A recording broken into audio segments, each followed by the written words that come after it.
তুমি কি চলে যাচ্ছ? হ্যাঁ, আরেকটা বার ভেবে দেখলে হতো না? যা ভাবার তা ভেবেই নিয়েছি আমি। আমার সুখের জন্য হলো আমায় যেতে হবে, এছাড়া আর কোনো রাস্তা নেই।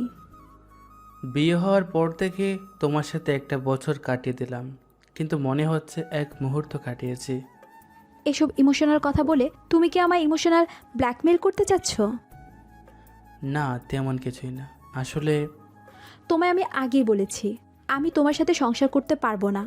তারপরও শুধু ডিভোর্স পাওয়ার আশায় একটা বছর কাটাতে হয়েছে। প্লিজ আমার ছেড়ে যেও না। এই অল্প সময়ে আমি তোমায় ভালোবেসে ফেলেছি। এসব কথা বলে কোনো লাভ হবে না। আমি চলে যাচ্ছি। আমি আশা করব আমাদের যেন আর কখনো দেখা না হয়। প্লিজ তুমি যেও না। মিথু, মিথু যেও না। মিথু। লাফ দিয়ে উঠে বসলাম। নিঃশ্বাসের গতি বেড়ে গেল। বুকটা ধুক ধুক করা শুরু করলো। কপাল দিয়ে ঘাম নেমে আসলো। আশেপাশে তাকিয়ে দেখি আমি রুমের মধ্যে শুয়ে আছি। গায়ের উপর থেকে চাদরটা সরিয়ে জানালার পাশে গিয়ে দাঁড়িয়ে পড়লাম। এতক্ষণে আমি বুঝে উঠতে সক্ষম হলাম, কাল রাতে বেশি রাত করে মিটিং করার কারণে আজ সকালে অফিসে না গিয়ে ঘুমিয়েছিলাম। বাম হাতটা একটু সামনে এগিয়ে ঘড়ির দিকে তাকাতেই আমার চোখ কপালে উঠে গেল। মরিয়মের স্কুল ছুটির সময় হয়ে গেছে। নিশ্চয়ই আজকেও মরিয়ম রাগ করে বসে আছে। আর এবার তাড়াহুড়ো করে ফ্রেশ হয়ে আমি গাড়ি রাস্তার পাশে রেখে ভিতরে দিলাম এক দৌড়। দৌড়ে এসে দেখি বুড়িয়া আমার টেবিলে বসে থেকে আকাশের দিকে তাকিয়ে আছে।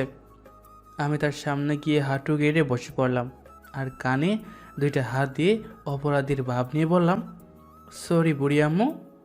পুরো 10 মিনিট লেট। আমি ট্রাফিকে আটকে পড়ে গেছিলাম তো।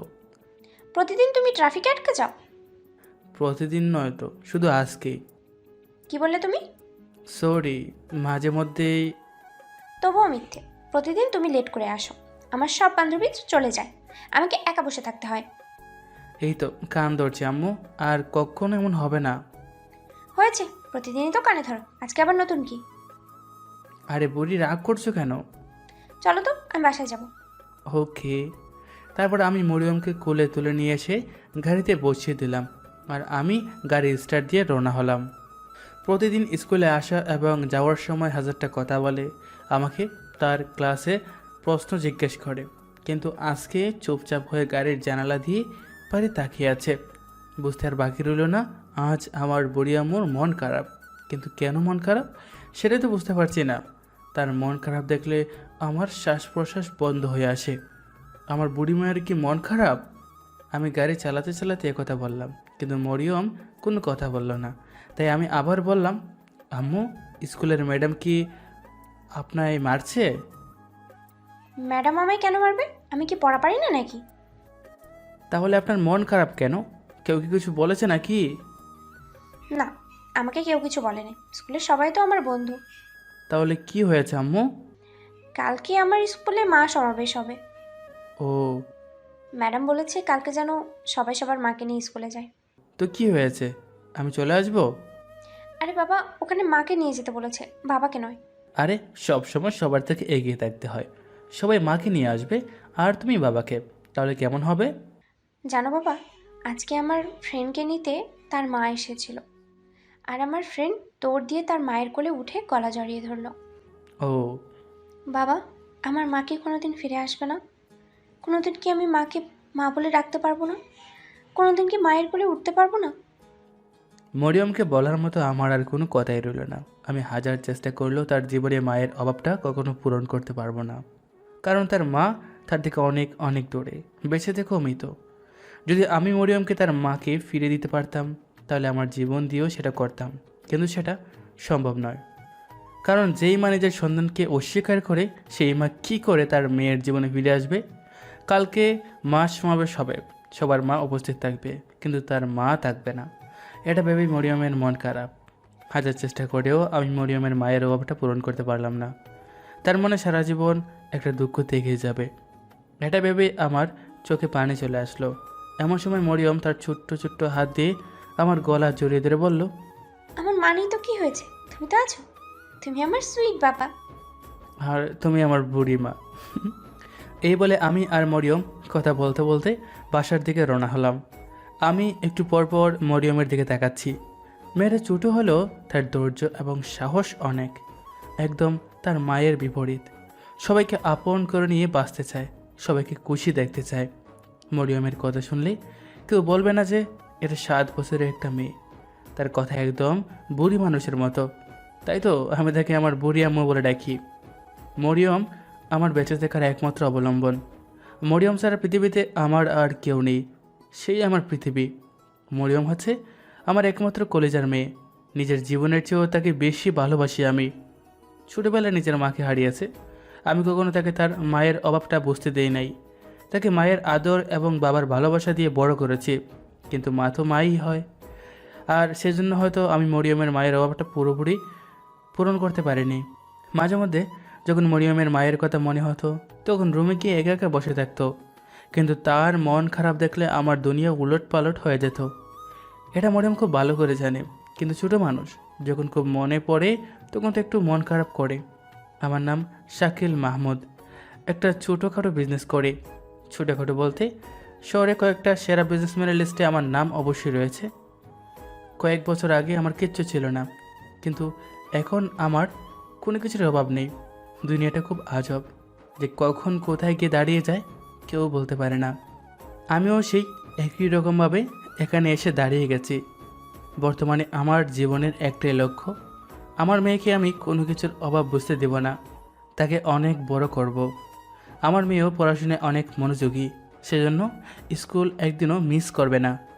আমার যতই কাজ থাকুক না কেন, প্রতিদিন আমাকে নিজে এসে মরিয়মকে স্কুলে রেখে যেতে হবে, আবার স্কুল শেষে তাকে নিয়ে বাসায় যেতে হবে। এটা আমার বুড়ি মায়ের আদেশ। তো এসব ভাবতে ভাবতে আমরা আমাদের বাসায় চলে আসলাম। গেট দিয়ে ভিতরে গিয়ে গাড়ি দাঁড় করালাম, তারপর মরিয়মকে খুলে করে নিয়ে বাসার ভিতরে গেলাম। এমন সময় আমার ফোনটা বেজে উঠল। আমি ফোনটা বের করে দেখি আমার পার্সোনাল অ্যাসিস্ট্যান্ট রিয়া কল দিয়েছে। হ্যাঁ রিয়া, বলো। স্যার, আপনি কোথায়? আমি বাসায় আছি। কেন, কোনো সমস্যা হলো নাকি? তেমন কোনো সমস্যা না, আসলে একটা কোম্পানি থেকে ডিল এসেছে, আপনার থাকাটা অনেক জরুরি। তোমায় আমি কি বলে আসছি? তোমায় আমি তো বললাম আমি এখন বাসায় যাব। আমার অনুপস্থিতিতে তুমি একটু সামলে নাও। সেটা তো জানি, কিন্তু স্যার আপনার থাকা অত্যন্ত গুরুত্বপূর্ণ। আমার মেয়ের থেকে গুরুত্বপূর্ণ আর কেউ না, তুমি ডিলটা ক্যান্সেল করে দাও। কিন্তু স্যার। যা বলছি তাই করো। Okay sir. তুমি তাকো, আমি খাওয়া দাওয়া করে আসছি। Okay sir. এরপর ফোনটা কেটে দিলাম আর মরিয়মকে নিয়ে রুমে এসে ওর জামা কাপড় খুলে গোসল করিয়ে দিলাম। একসঙ্গে মা ছেলে বসে খাওয়া দাওয়া করলাম। খাওয়ার সময় বসে অনেক গল্প করলাম, অনেক মজা করলাম। খাওয়া দাওয়া শেষ করে মরিয়মকে তার রুমে এনে শুয়ে দিলাম, আর করিম চাচাকে বললাম যেন মরিয়মের খেয়াল রাখে। করিম চাচা এখানে কাজ করে। আসলে যারা এখানে কাজ করে তারা কাজের লোক হিসাবে এখানে থাকে না, এখানে তারা নিজের পরিবার হিসাবে দেখে। আম্মু, এবার তুমি ঘুমিয়ে যাও, আমি অফিসে যাই, কেমন? আমিও যাব। না আম্মু, আমার অফিসে অনেক বড় হাতি আছে, ওরা ছোট্ট বাচ্চাকে একদম দেখতে পারে না। ছোট্ট বাচ্চা দেখলেই রেগে একদম লাল হয়ে যায়। না, তবুও আমি যাব। আম্মু, জেদ করা কিন্তু ভালো নয়। আমি কাজ শেষ করে আবার চলে আসব। ওকে। আমার লক্ষ্মী আম্মু। একথা বলে মরিয়মের কপালে একটা পাপ্পি দিয়ে উঠে বাইরে চলে আসলাম, আর করিম চাচাকে আবার বলে আমি গাড়ি নিয়ে সোজা অফিসে চলে আসলাম। Hi sir. কি খবর রিয়া? স্যার, অনেক চেষ্টা করে লোকটাকে রেখেছি, আপনার জন্য সে বসে আছে। তুমি? স্যার, আমি জানি আপনি রাগ করবেন, কিন্তু আপনিই তো বলেন এই কোম্পানি আমাদের সবার পিতামাতার মতো, এর উপর দিয়েই আমাদের জীবন চলে, তাহলে আমি সন্তান হয়ে বাবা মায়ের ক্ষতি কী করে চাই? তুমি খুব ভালো করে মন বোলাতে পারো। জি স্যার। কোথায় তারা? তারা এই মুহূর্তে মিটিং রুমে বসে আছে। আচ্ছা চলো। তারপর আমি আর রিয়া সেই মিটিংয়ে যোগ দিলাম, সবার সাথে পরিচিত হলাম। আপনার নাম নিশ্চয়ই Rocky? G, Rocky group of কোম্পানির একমাত্র মালিক। কিন্তু আমার জানা মতে এটা তো অন্য কেউ পরিচালনা করতো। জি, আমার অনুপস্থিতিতে অন্য একজন পরিচালনা করতো। আপনার অনুপস্থিতি কেন? আমার মনে হয় এসব পার্সোনাল ব্যাপারে না গেলেই ভালো হয়। হ্যাঁ, ঠিক বলেছেন। এবার আপনাদের কথা বলতে পারেন। দেখুন, শহরের একটা খুব ভালো পজিশনে থাকা এই জনতা গ্রুপ অফ কোম্পানি, আর সেজন্য আমি চাই আপনি আমাদের সঙ্গে পার্টনারশিপ করেন। আপনি চান মানে? আপনি কি আমাকে অর্ডার দিচ্ছেন? যেটা মনে করেন, কিন্তু আমাদের সাথে হাত মেলালে আপনাদের কোম্পানিরই উপকার হবে। দেখুন মিস্টার রকি, কোম্পানি যেহেতু আমাদের, তাই এর ভালো মন্দ বিচার করার দায়িত্ব আমাদের। এই ব্যাপারে আপনার না গেলেই ভালো হয়। আপনি কিন্তু আমায় অপমান করছেন। যেটা মনে করেন। মিস্টার শাকিল, এই রকি কখনো কারো কাছে হাত পাতে নাই, কিন্তু তোর কাছে এসেছিল তোর ভালোর জন্যই। আমাদের মতো বড় কোম্পানির সাথে হাত মিলালে তোদের কোম্পানির উন্নতি হবে। আপনাদের বড় কোম্পানি নয়, আমাদের বড় কোম্পানি, আর সেজন্য আপনি এখানে।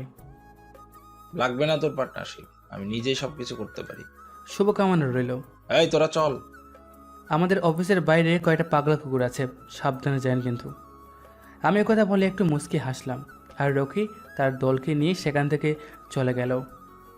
রকি চলে যাওয়ার পর আমি তাকিয়ে দেখি রিয়া আমার দিকে এক দৃষ্টিতে তাকিয়ে আছে। মনে হচ্ছে আমার এক্ষুনি খেয়ে ফেলবে। কি হয়েছে, এমন করে তাকিয়ে আছো কেন? স্যার, এটা আপনি কি করলেন? তুমি তো নিজের চোখে দেখলা। আপনি ওদের অপমান করে তাড়িয়ে দিলেন কেন? তুমি তো জানো আমি কোনো কারণ ছাড়া কোনো কাজ করি না। সেটা তো জানি, কিন্তু কোনো কিন্তু নয়। আরেকটা কথা, আপনি এই রকিকে চিনলেন কি করে? ওর সাথে আমার অনেক দিনের চেনা জানা। ওকে কি করে বলি বলো? ওকে তো আমি প্রতিটা রাতই মনে করি। আপনি কি বলছেন? আমি তো কিচ্ছু বুঝতে পারছি না। তুমি এসব বোঝাশোনা বাদ দাও, আর একটা কাজ করো। কি?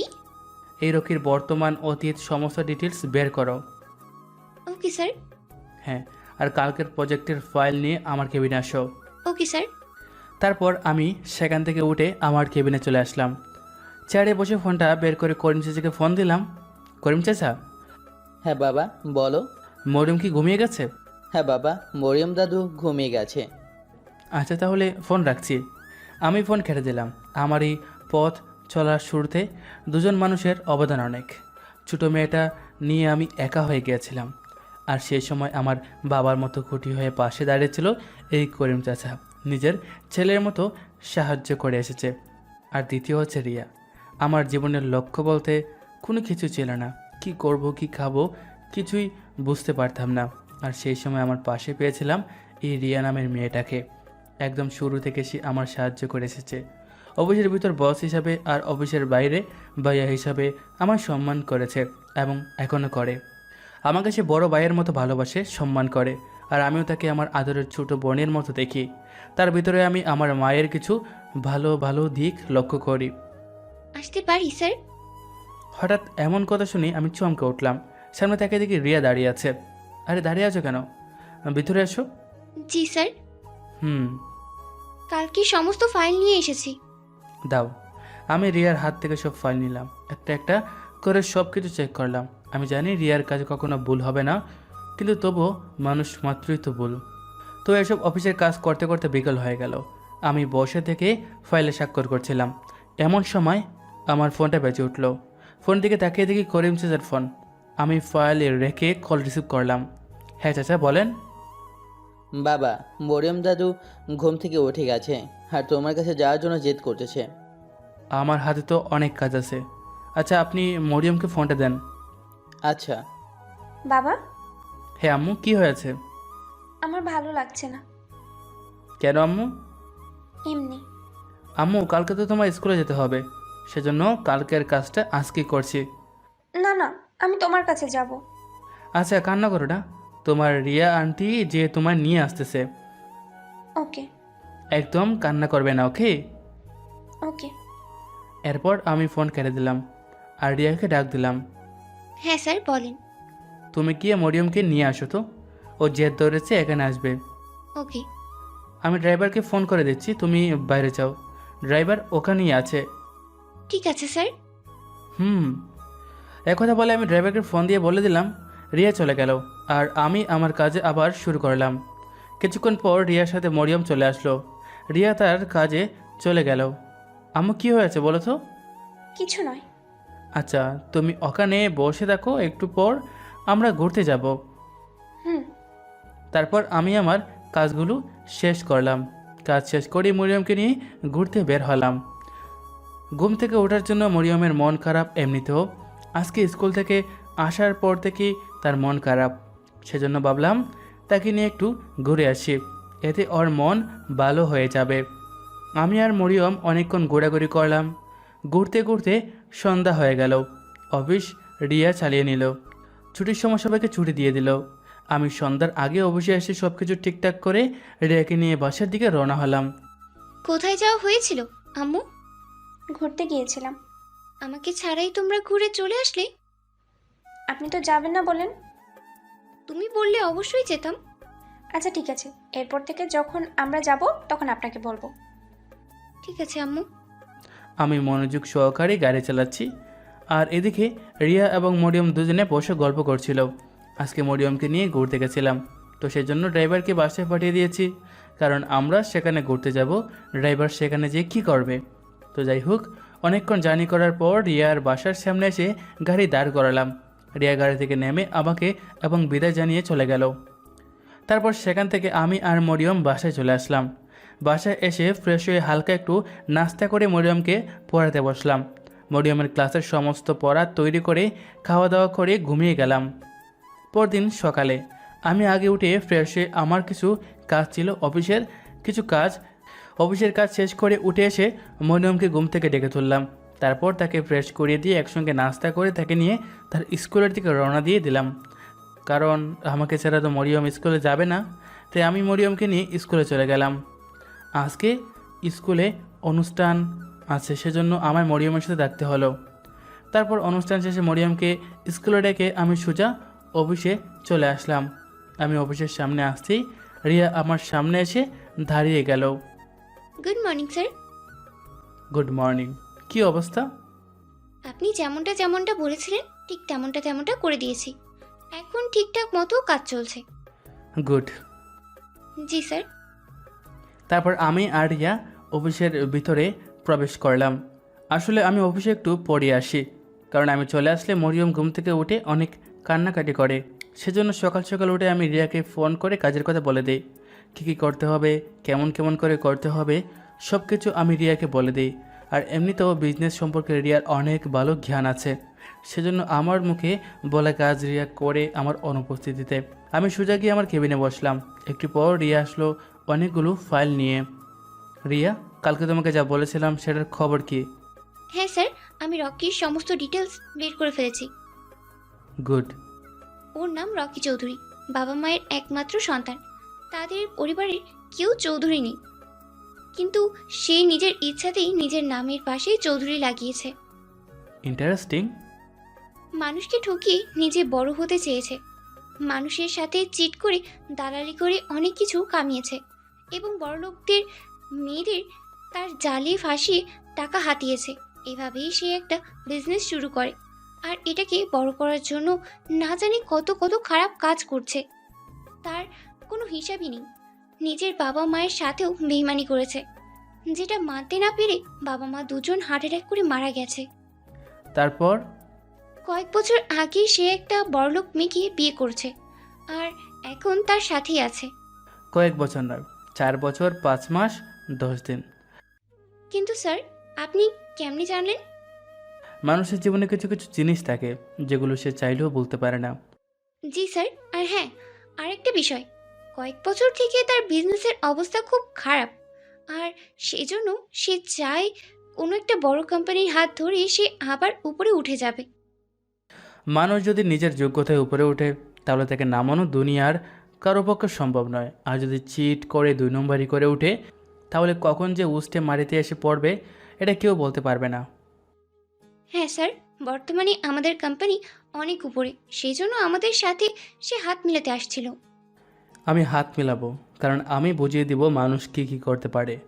স্যার, আপনি কি বলছেন? আমি তো কিচ্ছু বুঝতে পারছি না।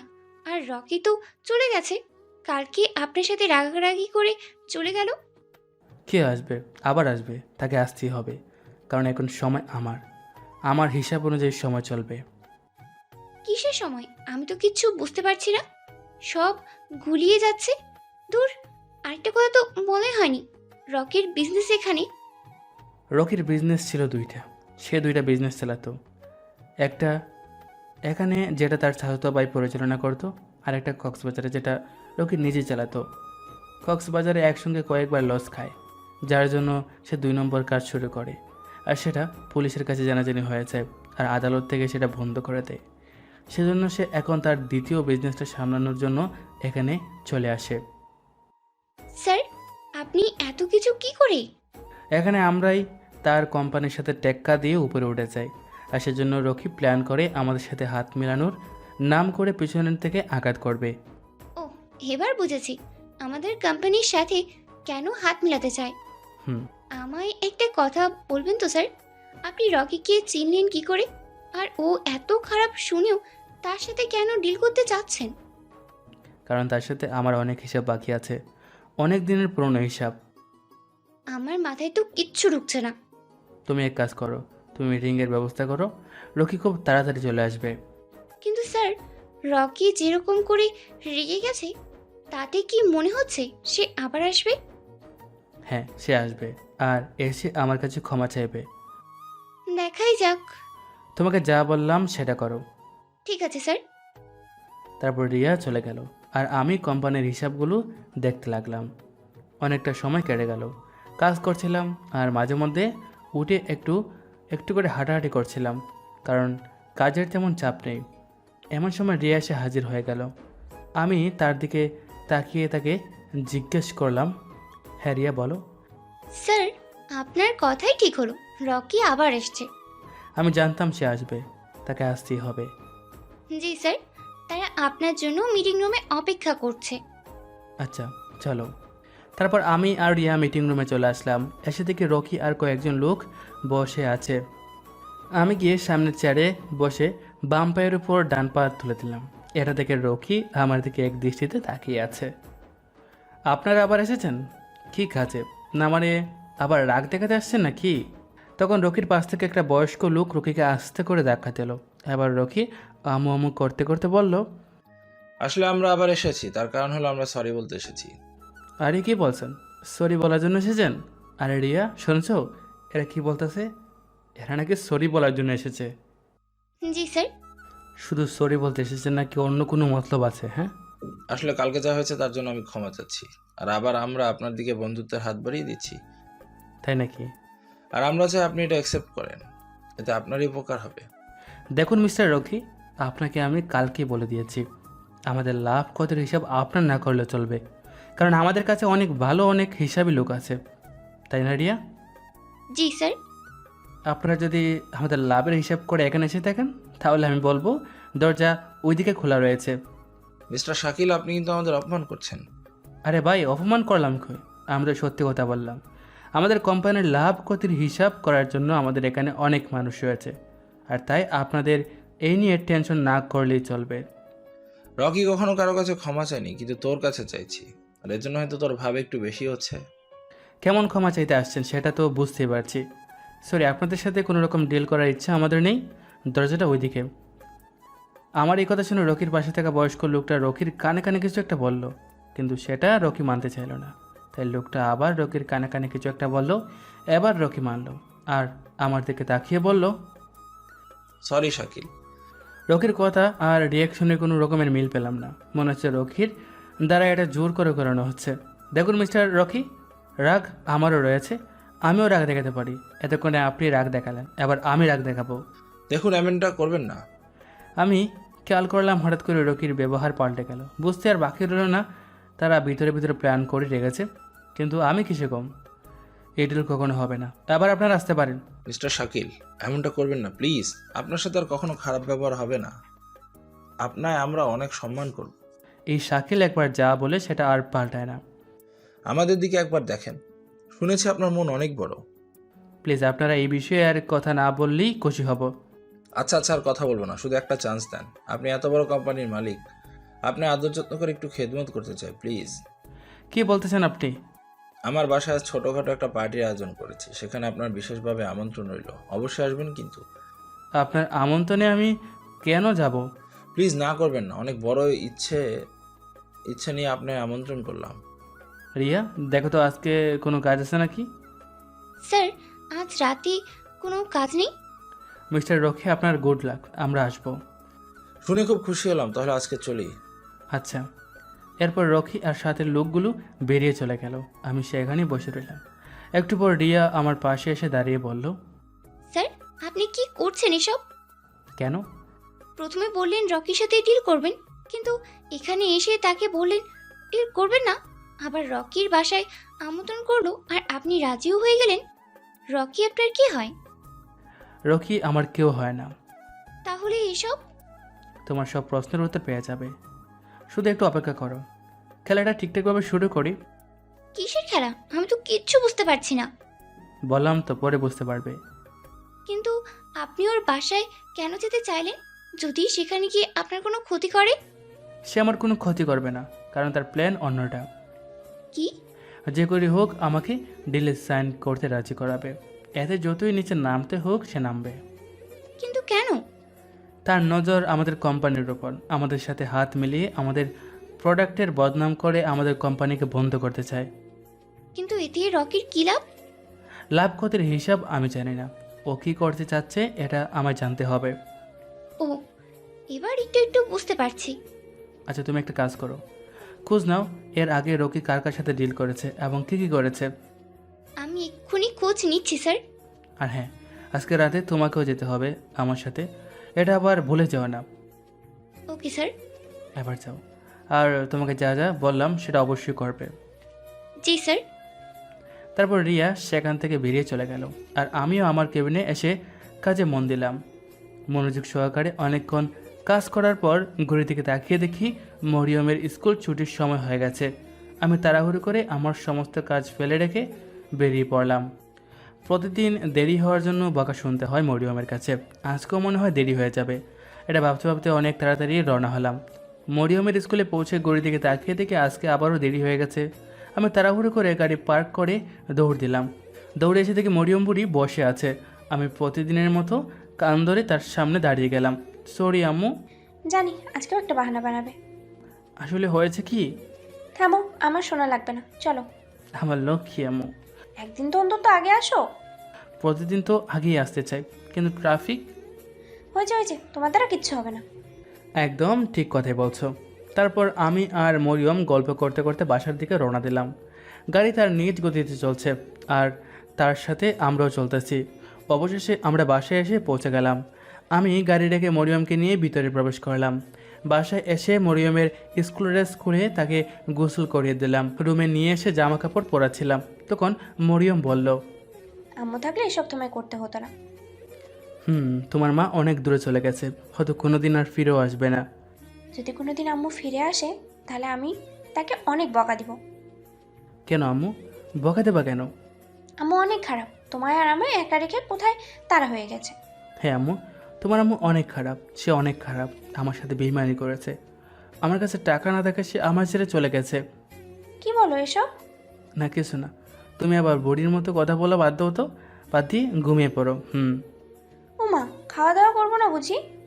ও হ্যাঁ, চলো নিচে গিয়ে খাওয়া দাওয়া করে নিই, আর তারপর এসে লক্ষ্মী মেয়ের মতো ঘুমিয়ে যাবে। ওকে ওকে। চলো। তারপরে আমি মরিয়মকে নিয়ে নিচে চলে আসলাম। কাজের লোকদের খাবার দিতে বললাম, তারা আমাদের দুজনকে খাবার দিল। দুজনে খাওয়া দাওয়া শেষ করে উপরে এসে মরিয়মকে ঘুমিয়ে রেখে আমি আবার অফিসে চলে গেলাম। অফিসে রিয়াকে ডেকে অফিসের কাজগুলো করতে লাগলাম। আমি যাবার পরে অফিসে কিছু হয়েছে নাকি সেটাও শুনলাম। দুজনে কাজ করতে করতে সময় কেটে গেল। দুপুর থেকে বিকাল হয়ে গেল। মরিয়ম ঘুম থেকে ওঠার পর আমার কাছে ফোন করছিল। আমি কথা বলে রেখে দিয়েছি। আজকে আর কোনো জেদ ধরে নাই। কিছুক্ষণ পর আমি রিয়াকে আমার কেবিনে ডাকলাম। তখন রিয়া এসে আমার সামনে দাঁড়িয়ে গেল। তোমায় একটা কাজ দিয়েছিলাম, সেটার কি খবর?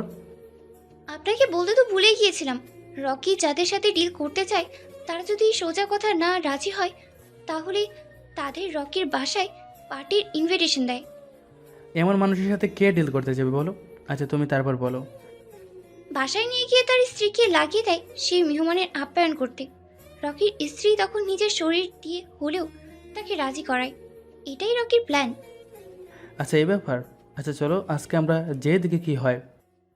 স্যার, আপনি তো রাতে পার্টিতে যান না, কিন্তু আজকে কেন যাচ্ছেন, তাও আবার এমন একটা নোংরা পার্টিতে?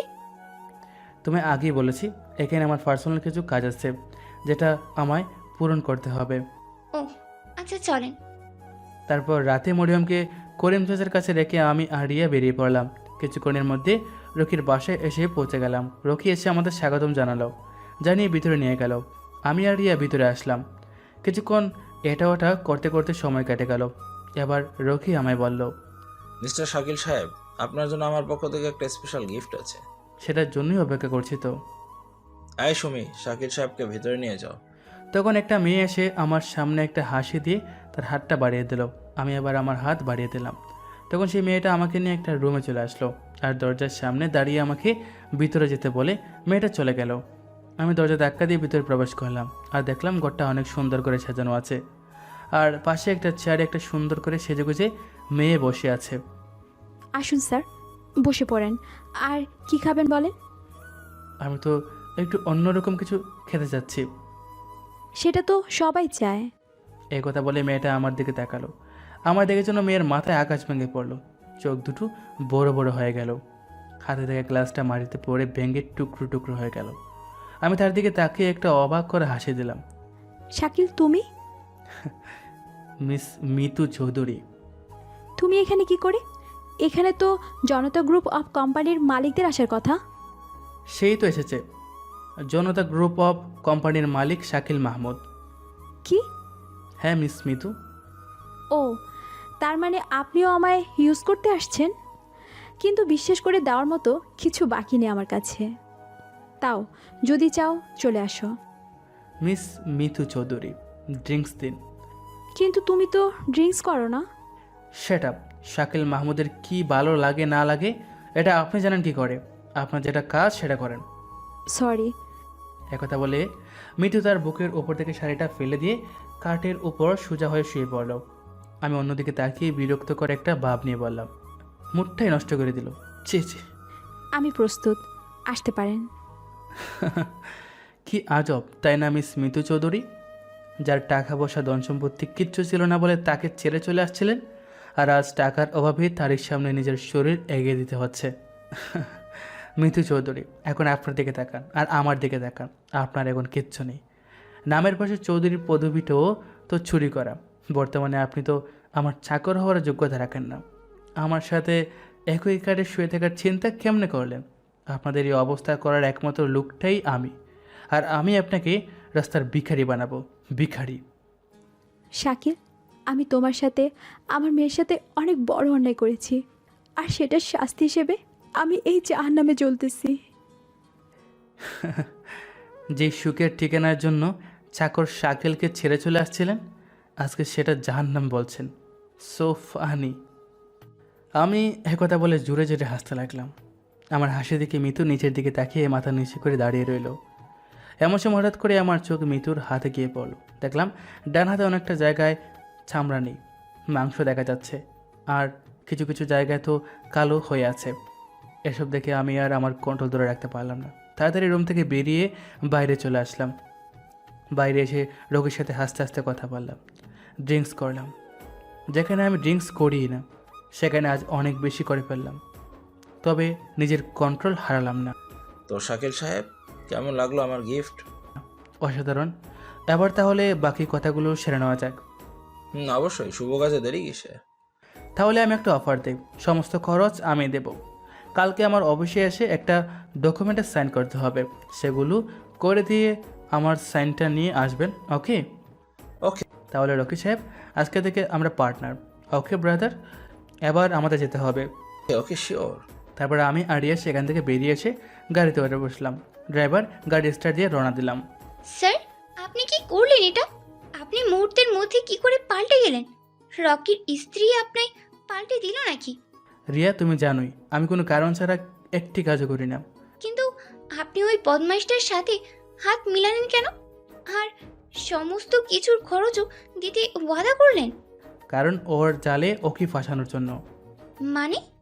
পরে ঠিক বুঝতে পারবে। আর আমি ওর স্ত্রীর সাথে কিচ্ছু করি নাই। আমি এতটাও নিজ মনের মানুষ নয়। সেটা তো আমি জানি ভাইয়া, কিন্তু তোমাকে আমি বলে দিই, আমার প্রধান শত্রু হচ্ছে রকি আর তার স্ত্রী। আমার এই জনতা গ্রুপ অফ কোম্পানি চালু করার পিছনে এরাই কারণ ছিল। শহরে যেদিন পা রাখছিলাম সেদিন ঠিক করেছিলাম রকি আর মিস মিতুকে আমি রাস্তায় নামিয়ে ছাড়ব। এই জন্য আমি এই বিজনেস শুরু করি। অনেক প্ল্যান করে, অনেক চেষ্টা করে এখান থেকে আমি রকির কক্সবাজার ব্যবসার সাথে কন্ট্রাক্ট করি আর বুদ্ধি কাটিয়ে সেটা বন্ধ করাই। এদিকে তো আমি রকির এই কোম্পানির আগে এমনিতেও ছিলাম। আমি জানতাম রকি আমার কাছে আসবে, তাই আমি অপেক্ষা করি। আর রকি ঠিকই আসে। তখন থেকে আমার প্ল্যান আবার শুরু করি। এসব কিছু আমায় না জানি এতদিন করছিলেন? সেটার জন্য সরি। ঠিক আছে, এরপরের প্ল্যান কি? রকির কাছ থেকে সব কিছু কেড়ে নেওয়া এবং তাকে আমার হাতেই মৃত্যু দেওয়া। কেমন করে করবেন এসব? সব প্ল্যান করে আছে। তারপর আমি আর রিয়া কথা বলতে বলতে বাসার সামনে পৌঁছে গেলাম। রিয়াকে বাসায় রেখে আমি আমার বাসায় চলে আসলাম। বাসায় এসে ফ্রেশ হয়ে মরিয়মের কাছে গিয়ে দেখি বুড়িটা ঘুমাচ্ছে। আমি তার পাশে বসে তার মাথায় হাত বুলিয়ে দেই। পরদিন সকালে উঠে ফ্রেশ হয়ে আমি নাস্তা করে মরিয়মকে ডেকে তুলে নাস্তা একসাথে করে তাকে নিয়ে তার স্কুলে পৌঁছে দিয়ে আমি অফিসে চলে আসি। অফিসে এসে কিছুক্ষণ পর রকি চলে আসে। আমি তার সামনে কয়েকটা ডকুমেন্ট এগিয়ে দেই। সে হাসতে হাসতে সেগুলোতে স্বাক্ষর করে দেয়। এবার আমিও কথা মতো ডিল কনফার্ম করে দেই। তারপর থেকে রকি আমাদের সাথে পার্টনারশিপে যোগ দেয়। অফিসে বসে আমি কাজ করছিলাম, তখন রিয়া আসলো আমার কেবিনে। আর তার হাতে একটা চিঠি ছিল। আমার হাতে কাজ ছিল বলতে তাকে চিঠিটা জুড়ে জুড়ে পড়তে বললাম। ঠিক আছে স্যার, আমি পড়ছি। প্রিয় শাকিল, আমি এখানে আসার পর থেকে প্রতিটি মুহূর্ত অনুভব করেছি আমি কত বড় ভুল করছি, তোমার সাথে কত বড় অন্যায় করছি। সেটার শাস্তি আমি এখনও পেতেই আছি। তোমায় দেখে আমার মধ্যে কি যেন একটা মিথ্যে আশা জাগে, কিন্তু তোমায় সব কিছু বলতে না পেরে আমার বুকটা যেন ফেটে চুরমার হয়ে যাচ্ছিল। তাই চিঠিতে লিখলাম। জানি তোমার বিশ্বাস হচ্ছে না, কিন্তু তোমার কথাই ঠিক ছিল। রকি একটা জানোয়ার, মানুষ নামে একটা হিংস্র পশু। তুমি জানো, এই জানোয়ারটা শুধু আমায় ব্যবহার করার জন্য বাঁচিয়ে রাখছে। যখন তার প্রয়োজন হয় আমার উপর হিংস্র পশুর মতো ঝাঁপিয়ে পড়ে। আমার সুবিধা ও অসুবিধা কিছুই দেখে না। এতেও সে শান্ত হয় না। তার যত বন্ধু বান্ধব আছে সবার কাছে আমায় বিলিয়ে দেয়, যেন তার ব্যবহার করা আমি একটা পোশাক মাত্র। আমায় সবাই মিলে কুত্তার মতো চিড়ে চিড়ে খায়। আর অফিসের কাজে আসা সমস্ত বড় বড় কোম্পানির মালিকরা এসে আমায় ইউজ করে। আমি যেদিন কিছুতেই পারি না, সেদিন রকি আমার উপর অনেক অত্যাচার করে। কখনো গরম কড়াই হাতে ঠেস ধরে, আবার কখনো মারতে মারতে অজ্ঞান করে ফেলে। আমি আর পারছি না এই শাস্তি মেনে নিতে, কিন্তু তবু অপরাধ যখন করছি শাস্তি তো পেতেই হবে। জানি না আমি কেন চিঠিটা লিখলাম, তবে একটি সুখ অনুভব করতে পারলাম চিঠিটা লিখতে বসে। এটি তোমার অবহেলায় করার পাত্রী মিতু। কথাগুলো শুনে আমার হাত থেকে কলম নিচে পড়ে গেল। চোখ দিয়ে অজান্তি পানি গড়িয়ে পড়লো। চোখ তুলে তাকিয়ে দেখি রিয়ার দু চোখ ভর্তি পানি। রকি কি মানুষটা কি জানোয়ার? রিয়া, এদের সাথে এমনটা হওয়াই উচিত। যারা বাবা মাকে কষ্ট দেয়, বাবা মার সম্মান নষ্ট করে, তাদের এর থেকে ভয়াবহ শাস্তি পাওয়া উচিত। স্যার, রকি কি আপনি ছাড়বেন না?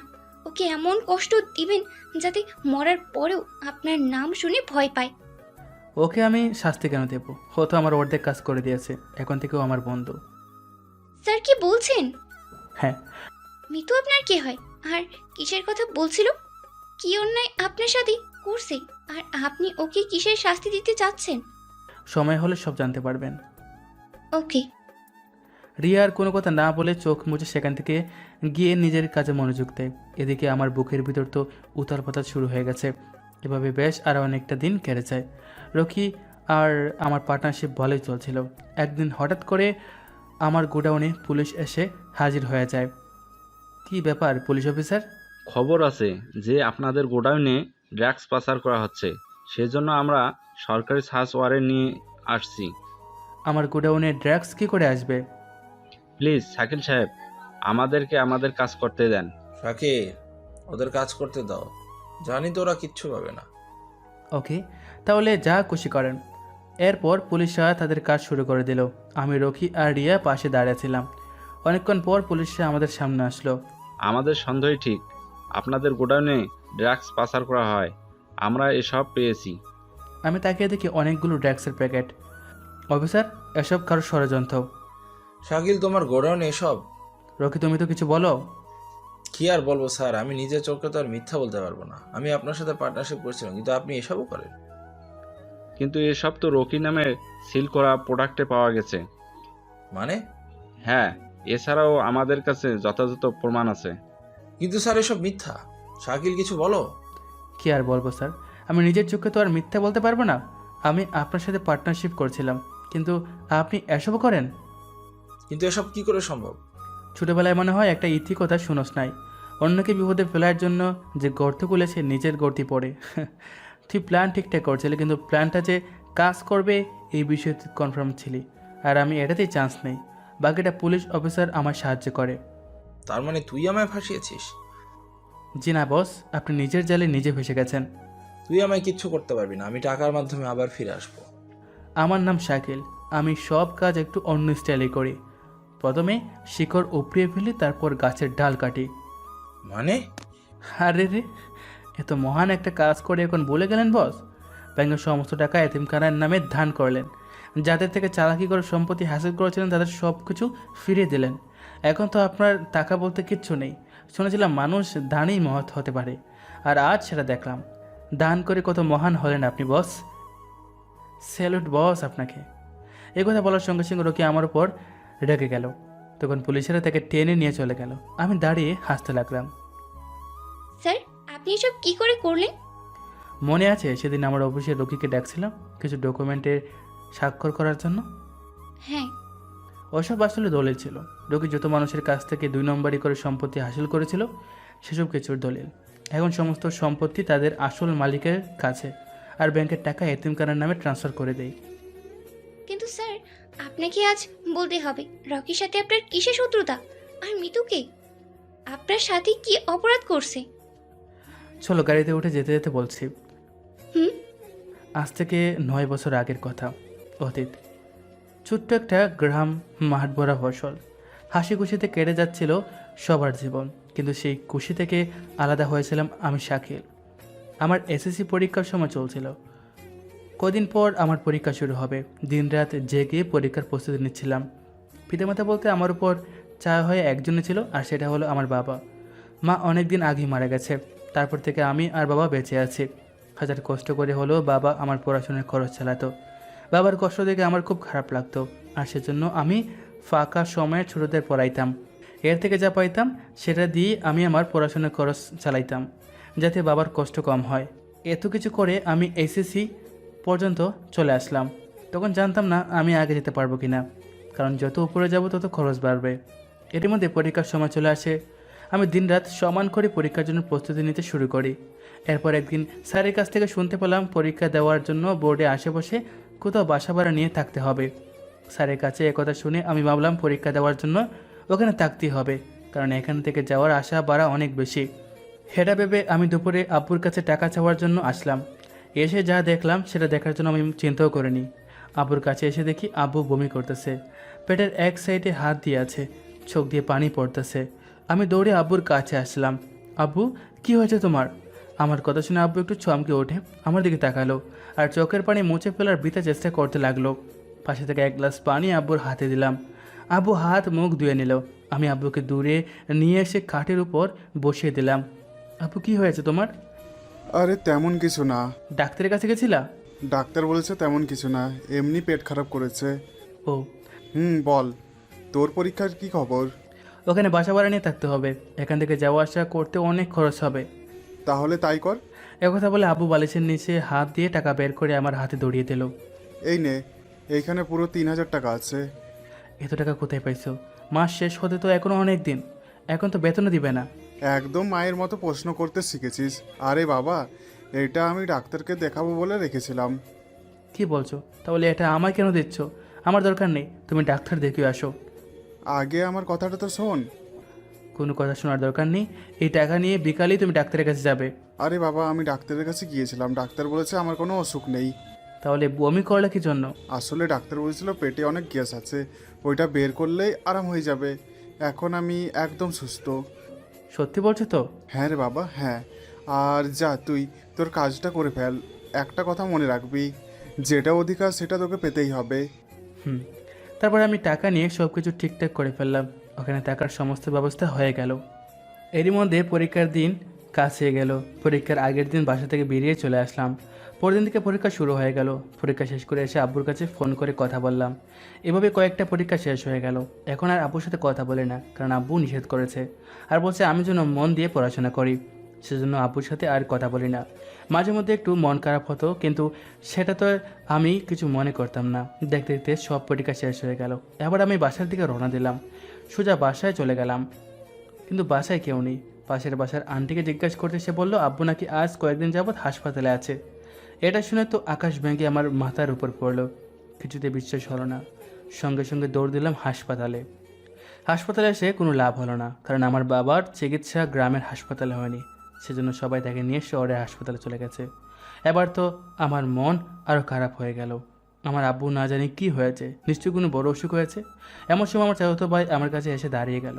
অতঃপর তার সাথে আমি শহরের হাসপাতালে রওনা দিলাম। কিছুক্ষণের মধ্যে এসে পৌঁছে গেলাম। আমি দৌড়ে আব্বুর কাছে যাই। গিয়ে দেখে আব্বু একটা বেডে শুয়ে আছে। আমাকে দেখে তার চোখে পানি চলে আসলো। বাবা, তুই এসেছিস? তোর পরীক্ষা কেমন হলো? তোমার কি হয়েছে? তুমি আমায় আগে জানোনি কেন? আগে জানলে তুই কি পরীক্ষা দিতে পারতি? তাই বলে তুমি এভাবে? আমার তো কিছু হয়নি। ডাক্তার কই? আমি ডাক্তারের সাথে কথা বলবো। আরে বাবা, তুই শান্ত হ। আমি আব্বুর কোনো কথা না শুনে ডাক্তারের কাছে গেলাম। ডাক্তারের সাথে কথা বলে আমি যা জানতে পারলাম তা জানার জন্য আমি প্রস্তুত ছিলাম না। ডাক্তার আমায় বলল আমার বাবার 2 কিডনি নষ্ট হয়ে গেছে। তার সাথে সাথে আরও অসুখের কথা বলল। তারা আরও বলল আমার বাবা নাকি মাত্র কয়েক ঘন্টার অতিথি। এটা শুনে তো আমার দুনিয়া একদম উলটপালট হয়ে গেছে। পৃথিবীতে আপন বলতে শুধু বাবাই ছিল, এখন সেও আর রইবে না। আমি একদম এতিম হয়ে যাব। আমি চোখ ভরা পানি নিয়ে বাবার সামনে আসলাম। বাবার দিকে কিছুক্ষণ তাকিয়ে থাকলাম। তখন আব্বু আমায় তার পাশে বসতে বলল। বাবা, মন খারাপ করিস না। সবাইকে তো একদিন যেতে হবেই নাকি? আব্বু তুমি যেও না, আমি এতিম হয়ে যাব। দেখ বাবা, তোর আঙুল ধরে তোকে হাঁটাতে শিখেছি, ভালো খারাপ বুঝাতে শিখেছি। তোর যখন আমাকে প্রয়োজন ছিল আমি তখন তোর পাশে ছিলাম। এখন আমার তোকে প্রয়োজন। হয়তো ভালো হলো, তার আগেই আমি চলে যাচ্ছি। তুমি এসব কি বলছো? দেখ বাবা, আমি কোনো পড়াশোনা জানি না, সেই জন্য তোকে আর অধিকার আমি দিতে পারিনি তোকে পড়াশোনা করিয়ে বড় করতে। কিন্তু তুই আমার মতো ভুল করবি না। তোকে নিজের পায়ে দাঁড়াতেই হবে, তোর জন্য না হলেও তোর ভবিষ্যতের জন্য। হ্যাঁ আমি দাঁড়াবো, কিন্তু প্লিজ তুমি চেও না। আমার যাওয়ার সময় হয়ে গেছে। দুঃখ একটাই রয়ে গেল, তোকে আমি আর কিছু দিয়ে যেতে পারলাম না। তবে হ্যাঁ, তুই শরীফ চৌধুরীর কাছে যাবি, তাহলেই বেঁচে থাকার রাস্তা পেয়ে যাবি। এমন করে আব্বুর সাথে কথা বলতে বলতে হঠাৎ করে আব্বু বিদায় নিয়ে চলে গেল। আমি আর নিজেকে আটকাতে পারলাম না, অনেকক্ষণ কান্না করলাম। সেই দিনটা আমার কাছে অত্যন্ত কষ্টের দিন ছিল। কষ্টের মধ্যে দিয়ে দিনটা পার করলাম। পরদিন আমি ডাক্তারের কাছ থেকে জানতে পারলাম আমার আব্বু অনেকদিন আগে থেকেই এরকম অসুস্থতায় আক্রান্ত ছিল।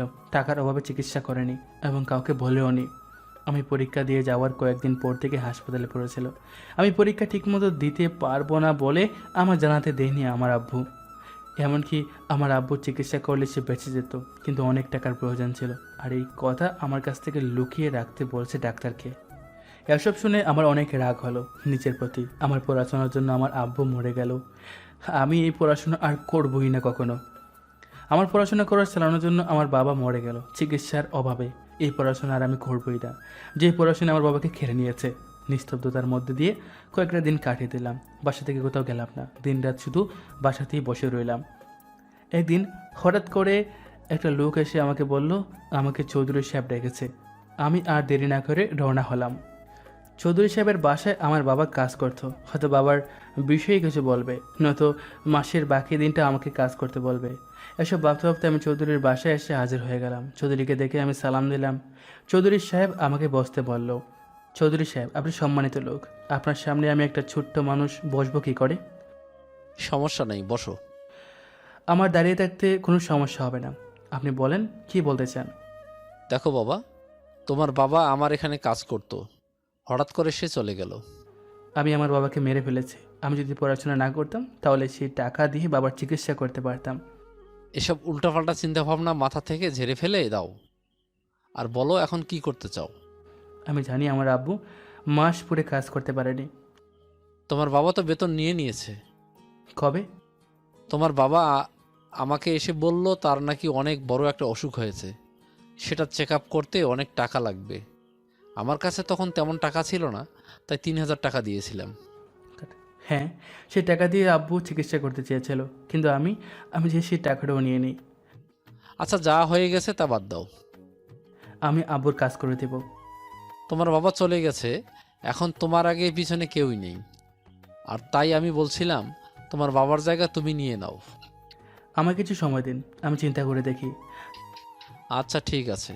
তারপর চৌধুরী সাহেবের সাথে আরও কিছু কথা বলে আমি আমার বাসায় চলে আসলাম। বাসায় এসে রাতে চৌধুরী সাহেবের কথাটা নিয়ে চিন্তা ভাবনা করলাম। অবশেষে চিন্তা করে নিলাম আমি বাবার জায়গা নেব, বাবার মতো আমিও চৌধুরীর বাসায় কাজ করব। পরের দিন থেকে কাজে জয়েন দিলাম। এক লোক আমাকে সমস্ত কাজ বুঝিয়ে দিল। আমি মনোযোগ সহকারে কাজ শুরু করলাম। এভাবেই আমার দিন কাটতে লাগলো। কাজের মধ্যে থাকলে আমার দিন অনেক ভালোই কাটে। সেজন্য খুব তাড়াতাড়ি আমি আবার আগের মতো হয়ে উঠলাম। আনন্দের সঙ্গে কাজ করতাম আমি। চৌধুরী সাহেবের সমস্ত কথা শুনতাম, যা বলতো তাই করতাম। একদিন সকালে আমার ডাকলো। আমি আমার কাজ ফেলে চৌধুরী সাহেবের কাছে দৌড়ে আসলাম। হ্যাঁ বলো সাহেব। আজকে শহর থেকে ফিরে আসছে আমার একমাত্র মেয়ে মিতু। কেন মজা করছেন সাহেব? কি কাজ আছে বললেন তো? এটা তোর কাছে মজা মনে হচ্ছে? তা নয় তো কি, আজ প্রায় 1 বছর হলো আপনার বাসায় কাজ করছি, কখনো শুনলাম না যে আপনার মেয়ে আছে। হয়তো তুই শুনিসনি, তোর বাবা জানতো। স্কুল পাশ থেকে শহরে গেছিল তার মামার বাসায় কলেজ করতে। কলেজ পাশ করে বাসায় আসছে। ও তুই একটা গাড়ি নিয়ে গিয়ে স্টেশন থেকে নিয়ে আয় যা। ওকে। আর হ্যাঁ, মিতু একটু রাগী মেয়ে, তুই ওর সাথে বেশি ঝামেলা করতে যাবি না, ওকে? ওকে, আপনি কোনো চিন্তা করেন না, আমি মিতু ম্যাডামকে সহি সালামতে বাসায় নিয়ে আসবো। ওকে, যা এবার। তখন আমি একটা গাড়ি নিয়ে রওনা হলাম। সোজা স্টেশনে আসলাম। বাস আসা পর্যন্ত অপেক্ষা করতে হবে, সেজন্য গাড়িতেই বসে রইলাম। কিছুক্ষণ পর বাস এসে স্টেশনে থামলো। আমি সামনের দিকে একটু এগিয়ে গেলাম, কিন্তু কথা হচ্ছে আমি তো মিতু ম্যাডামকে চিনি না। এখন আমি কি করে চিনবো, কি করে খুঁজবো সাহেবের মেয়েকে? বিশাল একটা ঝামেলায় পড়ে গেলাম। আমি ওখানেই দাঁড়িয়ে রইলাম। তখন সামনে থেকে একটা লোক আমাকে ডাক দিল। আমি সেখানে গেলাম। যাওয়া মাত্রই আমার গাল বরাবর ঠাস করে একটা থাপ্পড় পড়ে গেল। আমি তো কিছু বুঝতে পারলাম না, হঠাৎ করে কি আমায় মারলো। সামনে তাকিয়ে দেখি একটা মেয়ে রাগে ঝুঁকে আমার দিকে তাকিয়ে আছে। আপনি কে, আর আমায় মারলেন কেন? তখন পাশ থেকে লোকটা বলল, এটাই নাকি শরীফ চৌধুরীর একমাত্র মেয়ে মিতু। এটা শুনে তো আমি আচ্ছা মতো অবাক হলাম। সরি ম্যাডাম, আসলে আমি আপনার চিনতে পারিনি। যেই কাজ তুই করতে পারবি না সেটার দায়িত্ব নিস কেন? আসলে ম্যাডাম বাসায় সব ড্রাইভার ব্যস্ত, তাই সাহেব আমায় পাঠাইছে। পাঠাইছে আর চলে আসলি? তুই আমাকে নিতে আসছিস নাকি এখানে দাঁড়িয়ে দাঁড়িয়ে মেয়েদের দেখতে আসছিস? আসলে ম্যাডাম আমি আপনাকেই খুঁজতেছিলাম। আর একটা মিথ্যা কথা বলিস তো থাপ্পড় মেরে সব দাঁত ফেলে দেব। আমি সত্যি বলছি ম্যাডাম। তুই আমাকে চিনিস না আর কেমন করে খুঁজতেছিস? আসলে তোর এইসব মিথ্যা বাহানা আমার কাছে চলবে না। Sorry madam. দাঁড়িয়ে দাঁড়িয়ে কি দেখছিস? যা ব্যাগগুলো নিয়ে আয়, যা। জি ম্যাডাম। তারপর আমি যে মিতুর ব্যাগ নিয়ে এসে গাড়িতে রাখলাম। তারপর মিতু এসে গাড়িতে উঠে বসলো। এবার আমি গাড়ি স্টার্ট দিয়ে বাসার দিকে রওনা দিলাম। গাড়ি তার নিজ গতিতে চলতেছে। আমি ভাবতেছি সাহেব বলছিল ম্যাডাম নাকি অনেক রাগী। সেটা তো ঠিক আছে, কিন্তু ম্যাডাম রাগ করলে যে আরও বেশি সুন্দর লাগে এটা বলেনি সাহেব। ম্যাডাম যখন রাগ করেছিল তখন দেখতে একদম অন্যরকম লাগছিল। মনে হচ্ছে এই রাগটা আমি সারা জীবন মানতে পারি, কিন্তু এসব আমার চলবে না। আমায় আমার কাজে মন দিতে হবে, ম্যাডামকে সহি সালামতে বাসায় পৌঁছে দিতে হবে। এসব ভাবছিলাম আর গাড়ি চালাচ্ছিলাম। এভাবে কিছুক্ষণের মধ্যে চৌধুরীর বাসায় এসে হাজির হলাম। গাড়ি দাঁড় করাতেই মিতু ম্যাডাম গাড়ি থেকে নেমে বাসার ভিতরে চলে গেল। আমি ম্যাডামের যাবতীয় জিনিসপত্র নিয়ে বাসার ভিতরে রেখে আসলাম। গাড়ি রেখে যখনই বাসার ভিতরে আসলাম তখনই চৌধুরী সাহেব আমায় ডাক দিল। আমি তাড়াহুড়ো করে সাহেবের কাছে গেলাম। আমি সাহেবের কাছে যেতেই দেখলাম সাহেবের পাশে মিতু ম্যাডাম রাগী চোখে তাকিয়ে বসে আছে। আমি তাদের সামনে যেয়ে দাঁড়িয়ে রইলাম। এবার বল মা, কি হয়েছে? এই ছেলেটাকে? এটা তো রহিমের ছেলে শাকিল। ওর বাবা মরে যাবার পর থেকে এখানেই কাজ করছে। তুমি এরকম একটা ফকির চাকরকে পাঠিয়েছো আমাকে নিতে, যার কোনো টাইমিং সেন্স নেই? আরে বাবা, কি হয়েছে সেটা তো বলবি। কি হয়নি তাই বলো। আমি বাস থেকে নেমে দাঁড়িয়ে থেকে হাত পা ব্যথা হয়ে গেছে, তবু এই চাকরের বাচ্চা চাকর সেইখানে পৌঁছায়নি। কিরে শাকিল, কই ছিলি? আসলে সাহেব আমি অনেক আগেই সেখানে পৌঁছে গেছিলাম। বাস না আসার কারণে আমি ওখানে বসেছিলাম। বাস আসার পর আমি এগিয়ে গিয়েছিলাম, কিন্তু মিতু ম্যাডামকে তো আমি চিনি না। আমি একথা বলতেই মিতু আমার সামনে এসে ঠাস করে আমার গাল বরাবর একটা থাপ্পড় বসিয়ে দিল। আমি মিতুর দিকে করুণ দৃষ্টিতে তাকিয়ে রইলাম। বয়সে আমি মিতুর বড়, তবুও সে আমায় এভাবে থাপ্পড় মারলো। এখন যে শুধু মারলো তা নয়, স্টেশনেও সবার সামনে আমার থাপ্পড় মারছিল। মিতু, তুই ওকে মারলি কেন? মারবো না তো কি, সোহাগ করব? আমাকে চিনে না, তাহলে কেন আমায় নিতে গেল? এসব পাগলকে কেন কাজে রাখো বলো তো? এতে ওর দোষ নেই, আমি শাকিলকে তোর ফটো দেইনি। না দিয়েই ভালো করেছো। এরকম একটা চাকর ছেলেকে আমার ফটো কেন দিতে যাবে? এবার তুই রুমে গিয়ে আরাম কর, যা। আর এই চাকরকে যেন আর কখনো আমার সামনে না দেখি। ওকে, আর দেখতে পাবি না, এবার যা। ওকে। একথা বলে মিতু চলে গেল। আমি গালে হাত দিয়ে অভাবেই দাঁড়িয়ে আছি। তখন সাহেব আমার দিকে তাকিয়ে বলল, শাকিল, মন খারাপ করিস না। আমার মেয়ে একটু বেশি রাগী, কিন্তু মনের দিক দিয়ে অনেক ভালো। জি। তোর যেতে একটু দেরি হয়েছে, সেজন্য রেগে গেছে। পরে দেখবি সব ঠিক হয়ে যাবে। জি সাহেব। আচ্ছা যা, তোকে যে কাজটা বলছিলাম ওটা তাড়াতাড়ি কর। আচ্ছা। একথা বলে আমি সেখান থেকে চলে আসলাম। যেহেতু আমি কাজের লোক, সেহেতু তো আমায় কাজ করতে হবে। তাই আর দেরি না করে সোজা কাজে মন দিলাম। আমি আমার মনে কাজ করি। তখন মিতু ম্যাডাম আসে, তখন আমি সেখান থেকে সরে যাই, কারণ সাহেব আমায় এমনটাই করতে বলেছে। এভাবে দিন কাটছে, রাত কাটছে, সারাদিন কাজ করে আমি বাসায় গিয়ে ঘুমিয়ে পড়ি। একদিন সকালে আমি আমার কাজ করে সাহেবের কাছে যাচ্ছিলাম, কারণ এ সময় সাহেব আমায় বাজারে পাঠায়। যাওয়ার সময় হঠাৎ দেখলাম বিশাল গাড়ি নিয়ে কে যেন আসলো। এটা দেখে আমি সেখানেই দাঁড়িয়ে পড়ি। তখন গাড়ি থেকে একজন লোক নেমে আসে।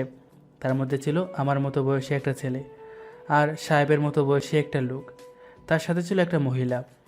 আমি তাদের কাছে গিয়ে জিজ্ঞেস করলাম তারা কাকে চায়।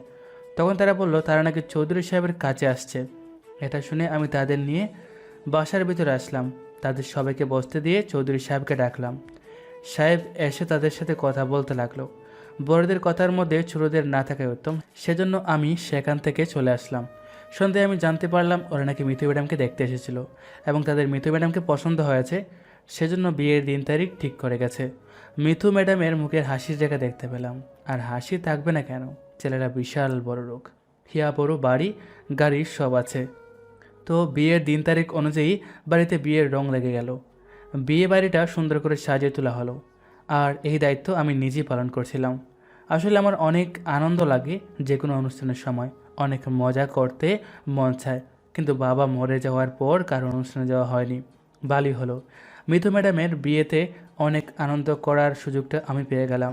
আমি আর সেই সুযোগ হাতছাড়া করতে চাইনি, সেজন্য বাসা সাজানো থেকে সমস্ত দায়িত্ব আমি নিজে নিয়েছি। আনন্দের সাথে সাথে কাজ শুরু করি বিয়ের 2 দিন আগে থেকে, কারণ এলাকার একজন বিশাল বড় লোক চৌধুরী সাহেবের একমাত্র মেয়ের বিয়ে হচ্ছে। সাহেবের কোনো দিক দিয়ে যেন মানহানি না হয় সেদিকটা খেয়াল রাখতে ভুল করলাম না, আর সাহেবের জন্য মান আরও বেড়ে যায়, সেজন্য মনোযোগ সহকারে অনেক সাবধানতার সহিত কাজগুলো করতে লাগলাম। এবার অবশেষে বিয়ের দিনটা এসে গেল। সকাল থেকে আমি উঠে ব্যস্ত রয়েছি, অনেক কাজ রয়েছে হাতে।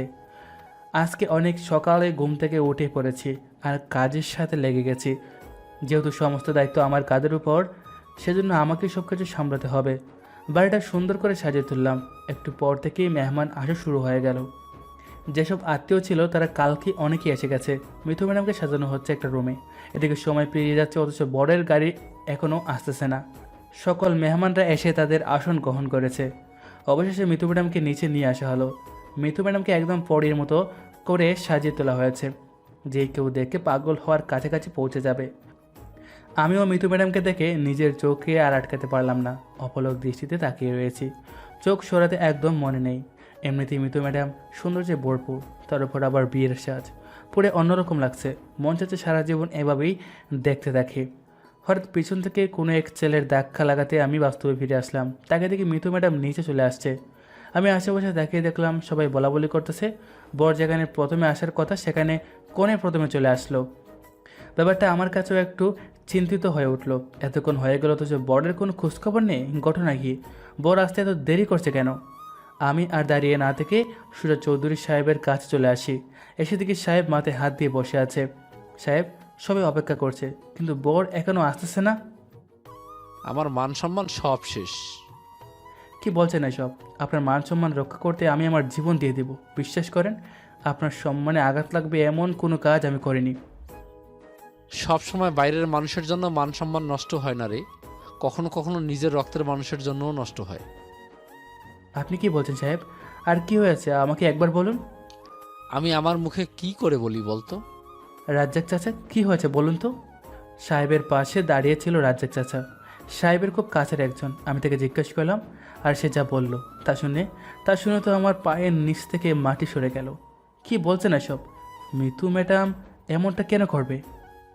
সেটা তো আমিও বুঝতে পারছি না রে। আমার মেয়েকে আমি অনেক বিশ্বাস করতাম, অনেক ভালোবাসতাম, আর সে আমার মুখে চুনকালি মাখিয়ে দিল। আমি রাজ্জাক চাচার কাছ থেকে কথাটা শোনার পর আর দাঁড়িয়ে থাকতে পারলাম না, মাটিতে বসে পড়লাম। মিতু ম্যাডাম কক্সবাজারে পড়াশোনা করা অবস্থায় এক ছেলের সাথে সম্পর্কে জড়িয়ে যায়, আর সেই ছেলের সাথে মিতু ম্যাডাম কয়েকটা রাত পর্যন্ত কাটিয়েছে, এমনটা রাজ্জাক চাচা বলল। কথা শুনে তো আমি অবাক না হয়ে পারলাম না। মিতু ম্যাডামকে আমি কতটা সম্মান করতাম, আর তিনি এমন একটা কাজ কেমনে করতে পারে? ছি! শহরে একটা ছেলে আর একটা মেয়ে একসঙ্গে রাত কাটানো সাধারণ ব্যাপার হলেও গ্রামের লোকেরা তা অত্যন্ত জঘন্য অপরাধ হিসাবে দেখে। গ্রামের ছেলে মেয়ে একসঙ্গে হাত ধরে রাস্তায় হাঁটার সাহস পায় না, কারণ এটা আমাদের বাবা মা ছোটোবেলা থেকেই খারাপ বলে শিখিয়েছে। কিন্তু শহরে তো এসব মডার্ন হিসেবে মানা হয়। তো যাই হোক, মিতু ম্যাডাম এমন একটা জঘন্য কাজ করতে পারবে এটা গ্রামের কেউ ভাবতেও পারেনি। চৌধুরী সাহেব মানে মিতুর বাবা আশেপাশে কয়েকটা গ্রামে খুব নামি দামি একজন মানুষ। মুহূর্তের মধ্যে বিয়েবাড়িতে খবরটা প্রচার হয়ে গেল, আর সেখান থেকে পুরো গ্রামে একদম ব্রেকিং নিউজ হিসাবে প্রচার হয়ে গেল। সবাই চৌধুরী সাহেবের সম্মানের উপর আঙ্গুল তুলতে শুরু করলো। বিয়েবাড়িতে উপস্থিত সকল মেহমান নিজেদের মধ্যে বলাবলি শুরু করলো, এমন চরিত্রহীন মেয়েকে কে বিয়ে করবে? অন্যদের কথা বাদ দিলাম, আমি নিজেই তো বিশ্বাস করতে পারছি না মিতু ম্যাডাম এমন একটা কাজ করতে পারে। মিতু ম্যাডাম এটা করার আগে কি একবারও তার বাবার কথা চিন্তা করেনি? কি করে পারলো নিজের বাবার মান সম্মান সব নষ্ট করে দিতে? তার বিবেকে কি একবারও বাধা দিল না? আমি শুধু বারবার চৌধুরী সাহেবের দিকে তাকাচ্ছি। সাহেবের অবস্থা খুব খারাপ, চোখের কোণে পানি টলমল করতেছে, মনে হচ্ছে অনেক কষ্টে নিজেকে সামলে রেখেছে।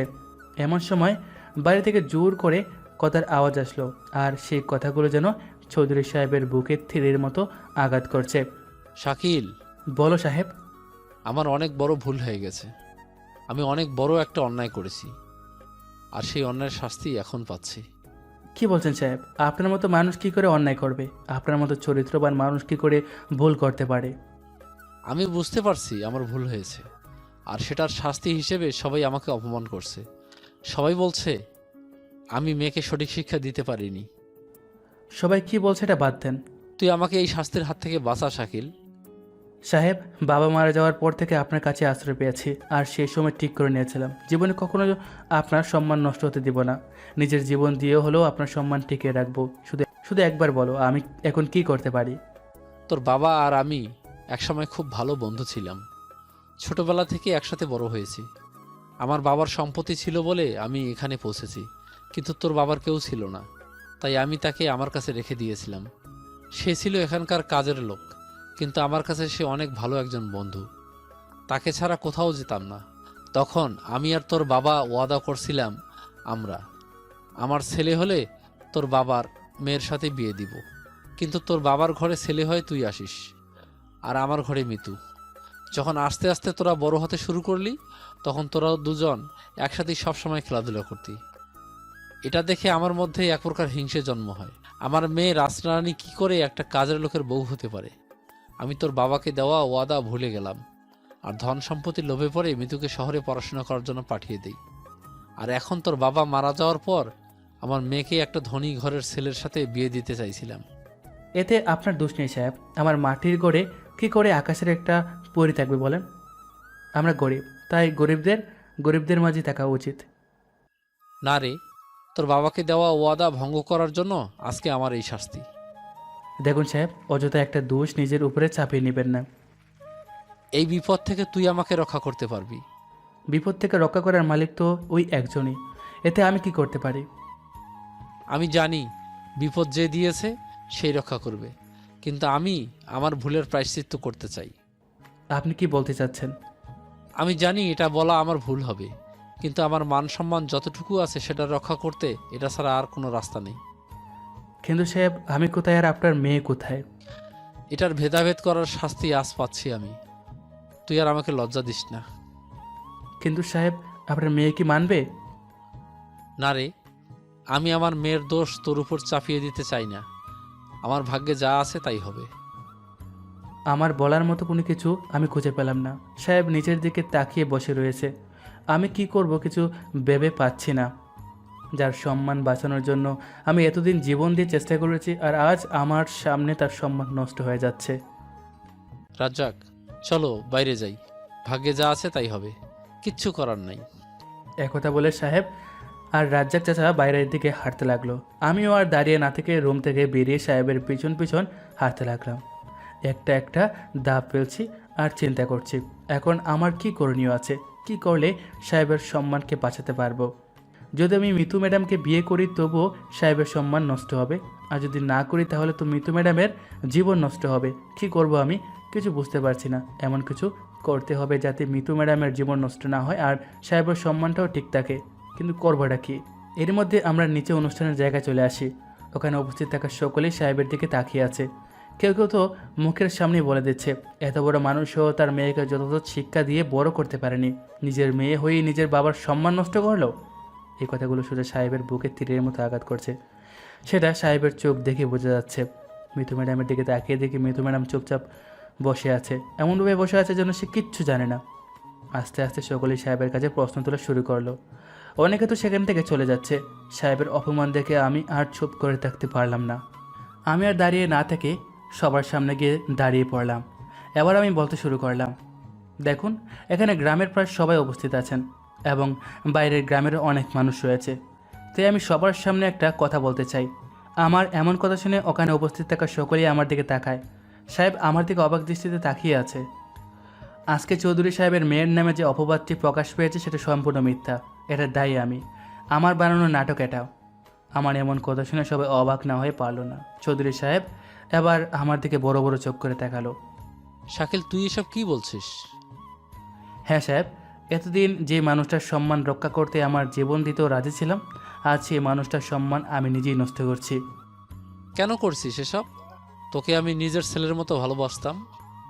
আর আমি মিতু ম্যাডামকে ভালোবাসতাম। মানে? হ্যাঁ, মিতু ম্যাডামকে দেখার পর থেকে আমি তার প্রেমে পড়ে যাই, তাকে ভালোবেসে ফেলি। কিন্তু যখন শুনলাম আপনি তার বিয়ে দিচ্ছেন একটা বড়লোক ছেলের সাথে, তখন আমি বুঝে গিয়েছিলাম আমি চাইলেও কোনো মিতু ম্যাডামকে পাবো না, আমাকে চিনিয়ে নিতে হবে। তাই আমি প্ল্যান বানাই আর বর পক্ষের কাছে আমি মিথ্যা কথা বলি যে মিতু ম্যাডাম শহরে অনেক ছেলের সাথে ঘুরেছে, রাত কাটিয়েছে। আর এটা শুনে তারা বিয়েতে মানা করে দেয়। তবুও আমি শান্ত হয়নি। তাদের এটাও বলি যে তারা সোজা মানা করলে চৌধুরী সাহেব অনেক বাহানা বানাবে, তাই চৌধুরী সাহেবকে না জানিয়ে বিয়ের দিন যেন তারা না আসে। আর সেজন্যই আজকে তারা আসেনি। আর আমি চেয়েছিলাম তারা না আসলে সাহেব নিজের সম্মান আর মেয়ের জীবন রক্ষা করার জন্য কোনো উপায় না পেয়ে আমার সাথে বিয়ে দিয়ে দিবে। আমার এসব কথা শুনে সেখানে উপস্থিত সকলেই অবাক হয়ে গেল আর নিজেদের মধ্যেই কথা বলা বলি শুরু করলো। আপনারা হয়তো ভাবছেন এসব আমি সাহেবের মান সম্মান রক্ষা করার জন্য বলছি, কিন্তু না। আজকে একটা নিষ্পাপ মানুষকে বিনা দোষে দোষী হতে দেখে আমার নিজেকে অনেক বড় দোষী মনে হচ্ছে। নিজের প্রতি অনেক ঘৃণা হচ্ছে। নিজের দোষ একটা মহৎ মানুষের উপর পড়তে দেখে নিজেকে আর আটকাতে পারলাম না। তাই আপনাদের সবার সামনে নিজের দোষ নিজে স্বীকার করলাম। আমি জানি এখন আপনারা আমায় অনেক বড় শাস্তি দেবেন, কিন্তু আমি দুইটা জিনিসের উপর বিশ্বাস করে এটা করলাম। এক নম্বর হচ্ছে আমি যে মিতুকে ম্যাডামকে ভালোবাসি, সেই ভালোবাসা ফুলের মতো পবিত্র। আমি এখন আর চাই না আমার এই ফুলের মতো পবিত্র ভালোবাসা মিথ্যা নামের কোনো জিনিসে আশ্রয় নিক। আর দুই নম্বর, আমি জানি যে মানুষ তার নিজের দোষ নিজে স্বীকার করে তার শাস্তি কম হয়। আর সাহেবের মতো মহান মানুষের জন্য আমি হাজারটা শাস্তি পেতে এখন রাজি। আমার সমস্ত কথা শুনে সবাই হা হয়ে গেছে। কেউ ভাবতেও পারেনি আমি এমন একটা কাজ করতে পারবো। আর মিতু ম্যাডাম তো আরও বেশি অবাক হয়ে গেছে। আমি নিচের দিকে তাকিয়ে অপরাধীর মতো দাঁড়িয়ে রইলাম। এবার সবাই নিজেদের মধ্যে বলা বলি শুরু করলো। আসল দোষী সাহেবের বাসার চাকর। তাদের সবার কথা শুনে আমি বুঝলাম মিতু ম্যাডাম আর সাহেবের সমস্ত দোষ এখন আমার উপর চলে এসেছে। এমন সময় হঠাৎ আমার সামনে কেউ এসে দাঁড়ালো। আমি চোখ তুলে তাকিয়ে দেখি সাহেব আমার দিকে তাকিয়ে আছে। তুই যে আমার মেয়েকে ভালোবাসিস এটা আমায় বললে পারতি। এর জন্য তুই এত বড় মিথ্যের সাহায্য নিতে গেলি কেন? সাহেব, আমরা গরিব আর আপনারা বড়লোক। আমি জানতাম আমি বললে আপনি কখনো আপনার রাজকন্যা মেয়েকে একটা চাকরের হাতে তুলে দিবেন না। মানুষের মধ্যে কখনো ভেদাভেদ হয় না, মানুষ তো মানুষই। তুই আমাকে বললে আমি খুশি খুশি তোর হাতে তুলে দিতাম, আর আমার কাছেই তোদের রেখে দিতাম। আমার অনেক বড় ভুল হয়ে গেছে। আপনার মতো মহান একজন মানুষকে আমি চিনতে পারিনি। মিতু ম্যাডামকে পাবার নেশে আমি অনেক বড় ভুল করে ফেলছি। প্লিজ আমায় মাফ করে দিন সাহেব। ভুল তো সবারই হয়, আর মানুষ মাত্রই তো ভুল। ভুল করে যে সঠিক রাস্তার আবার ফিরে আসে, সেই হচ্ছে প্রকৃত তওবাকারী। আর ধন সম্পত্তি দেখে কাউকে বিচার করা যায় না, আসল চরিত্র দেখেই সবাইকে বিচার করা যায়। আর তাই আমি তোর মতো একজন ছেলেকেই আমার মেয়ের জামাই বানাতে চাই। এতে করে আমার মেয়ে আমার কাছেই থেকে যাবে, আর তুইও তোর ভালোবাসার মানুষকে পেয়ে যাবি। কিন্তু সাহেব, আমি আপনার সাথে বেইমানি করছি, তারপরও আপনি... বললাম তো ভুল সবার হয়, আর আমাদের সৃষ্টিকর্তা আমাদের ভুল দেখেও আমাদের বারবার সুযোগ দেয়। সেখানে আমরা মানুষ হয়ে কি মানুষকে একবার সুযোগ দিতে পারি না? সাহেব, আপনি সত্যি অনেক বড় মনের মানুষ। আর দেরি করিস না, গিয়ে তাড়াতাড়ি রেডি হয়ে আয়। মেহমানরা অনেকক্ষণ যাবত অপেক্ষা করে বসে আছে। যাচ্ছি। একথা বলে আমি সেখান থেকে উপরে গেলাম। আর বিয়েতে পরার জন্য সাহেব আমাকে যে পাঞ্জাবি কিনে দিয়েছিল সেটা পরে নিচে চলে আসলাম। সমস্ত নিয়মকানুন মেনে আমার আর মিতু ম্যাডামের বিয়ের কাজ সম্পন্ন হলো। আর আমার জীবনে মিতু নামের আরও একটা মূল্যবান জিনিস যোগ হয়ে গেল। জানি না আমি এই মূল্যবান জিনিসটা কতটুকু মূল্য দিতে পারবো, তবে সারা জীবন চেষ্টা করেই যাব। তবে এখন বিষয় হচ্ছে একটাই, মিতু ম্যাডাম কি আমায় মেনে নেবে নাকি মানবে না। যা, আমি এসব কি উল্টাপাল্টা ভাবছি। মিতু ম্যাডাম যদি আমায় না মানতে পারতো তাহলে বিয়ে হওয়ার আগেই বলে দিত। বিয়েটা যখন হয়ে গেছে তাহলে নিশ্চয়ই মেনে নেবে।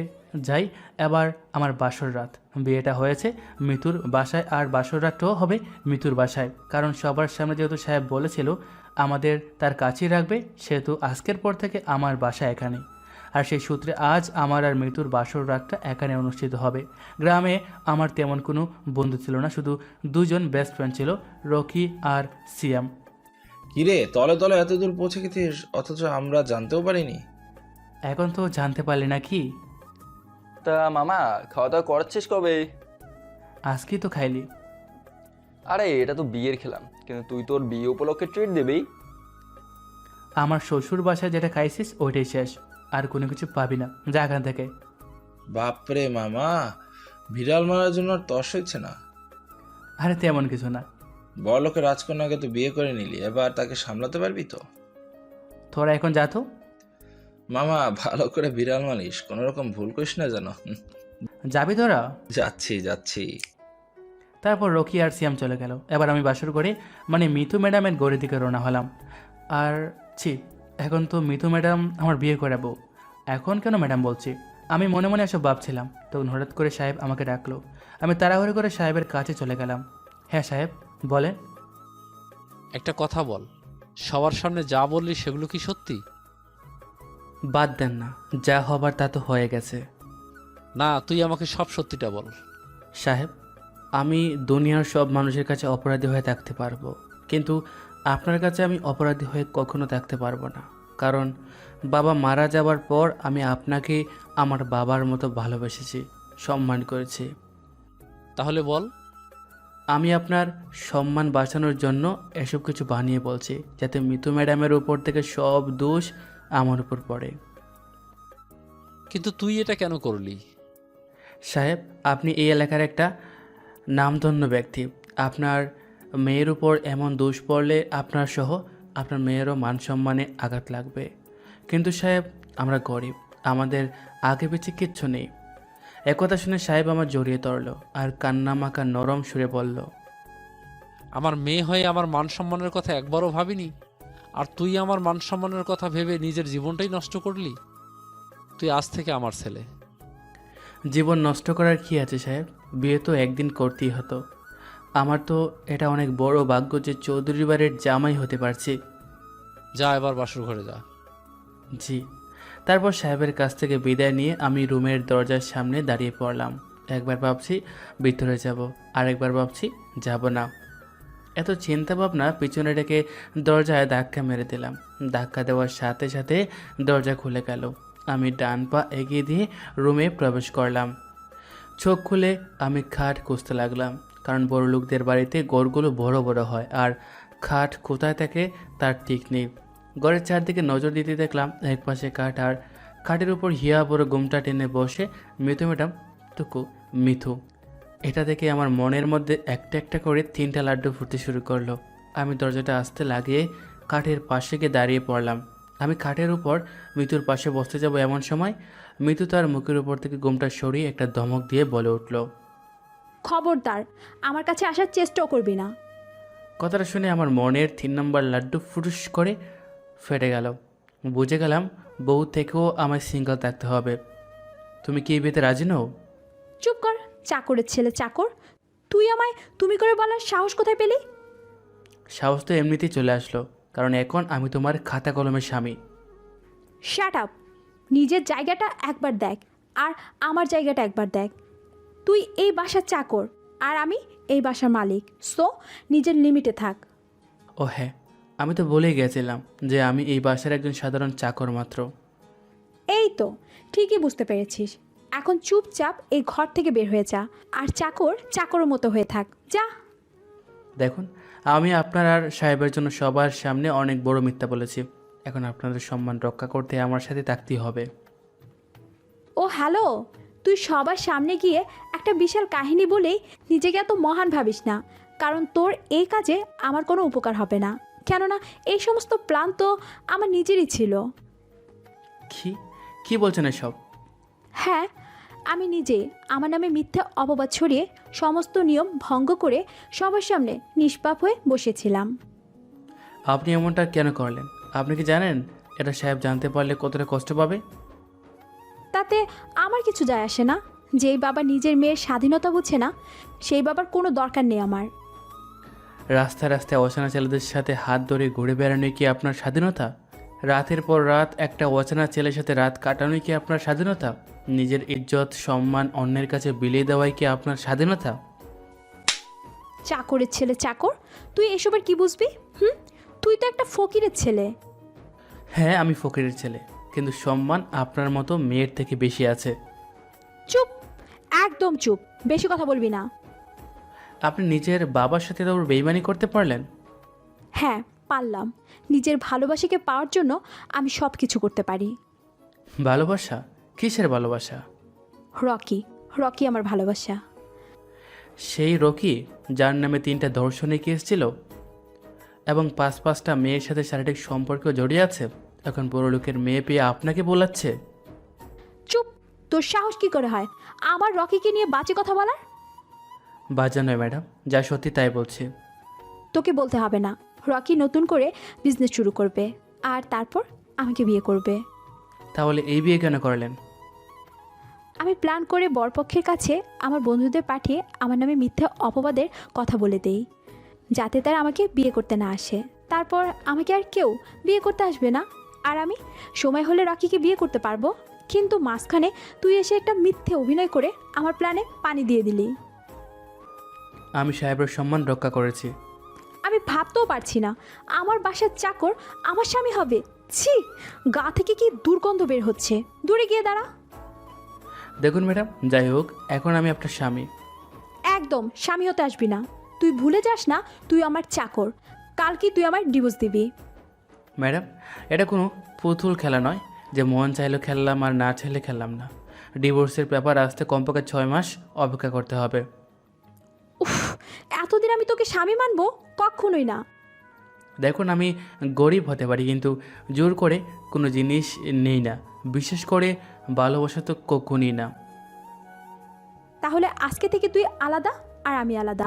ভুল করো আমায় টাচ করার চিন্তা ভাবনাও করবি না। এটা নিয়ে নিশ্চিত থাকতে পারেন, আমি আপনার দিকে কখনো খারাপ নজরে দেখব না। এবার বাইরে যা। বাইরে গেলে সবাই বুঝে যাবে, তার চেয়ে বরং আমি মাটিতে শুয়ে পড়ছি। কিন্তু খবরদার আমার কাছে আসার চেষ্টাও করবি না। জি। তারপর আমি আর কোনো কথা না বলে নিচে একটা বালিশ নিয়ে ঘুমিয়ে গেলাম। পরদিন সকালে উঠে আমি আমার কাজ করতে চাই, কিন্তু সাহেব আমাকে আর কাজ করতে দেয় না। শাকিল, এখন থেকে তুই এই বাসার চাকর নয়, তুই এই বাসার জামাই। তুই আমার সাথে আমার কাজে সাহায্য করবি। ওকে সাহেব। এরপর থেকে আমি সাহেবের সাথে যেখানে সেখানে যাই, সাহেবের কাজে সাহায্য করি। রাত হলে আমি মিতু ম্যাডামের রুমে গিয়ে সোফায় ঘুমিয়ে থাকি। এভাবে দিন কাটতে লাগে। সাহেবের সাথে কাজ করতে করতে আমার ভালোই দিন যাচ্ছিল। আর বেশ কয়েকদিন পর আস্তে আস্তে মিতুর সাথেও আমার একটা বন্ধুত্বপূর্ণ সম্পর্ক গড়ে ওঠে। এখন মিতু আমার সাথে ভালোই করেই কথা বলে, আমিও তার সাথে ভালোভাবেই কথা বলি। কিন্তু ভালো করে কথা বললেই তো আর সব কিছু হয়ে যায় না। মিতু আর আমার মধ্যে ঠিক ততটাই দূরত্ব রয়েছে যতটা বাসর রাতে ছিল। এখনও আমি সোফায় ঘুমাই আর মিতু খাটে। এখন পর্যন্ত আমি মিতুর দিকে ঠিকমতো চোখ তুলে তাকাতেও সাহস পাইনি। আরেকটা কথা, মিতু প্রতিদিন রাতে ফোনে কার কার সাথে যেন কথা বলে। কথা বলবে বলুক, নিষেধ নাই, কিন্তু পাহাড় আর কাজে আমাকেই রাখে।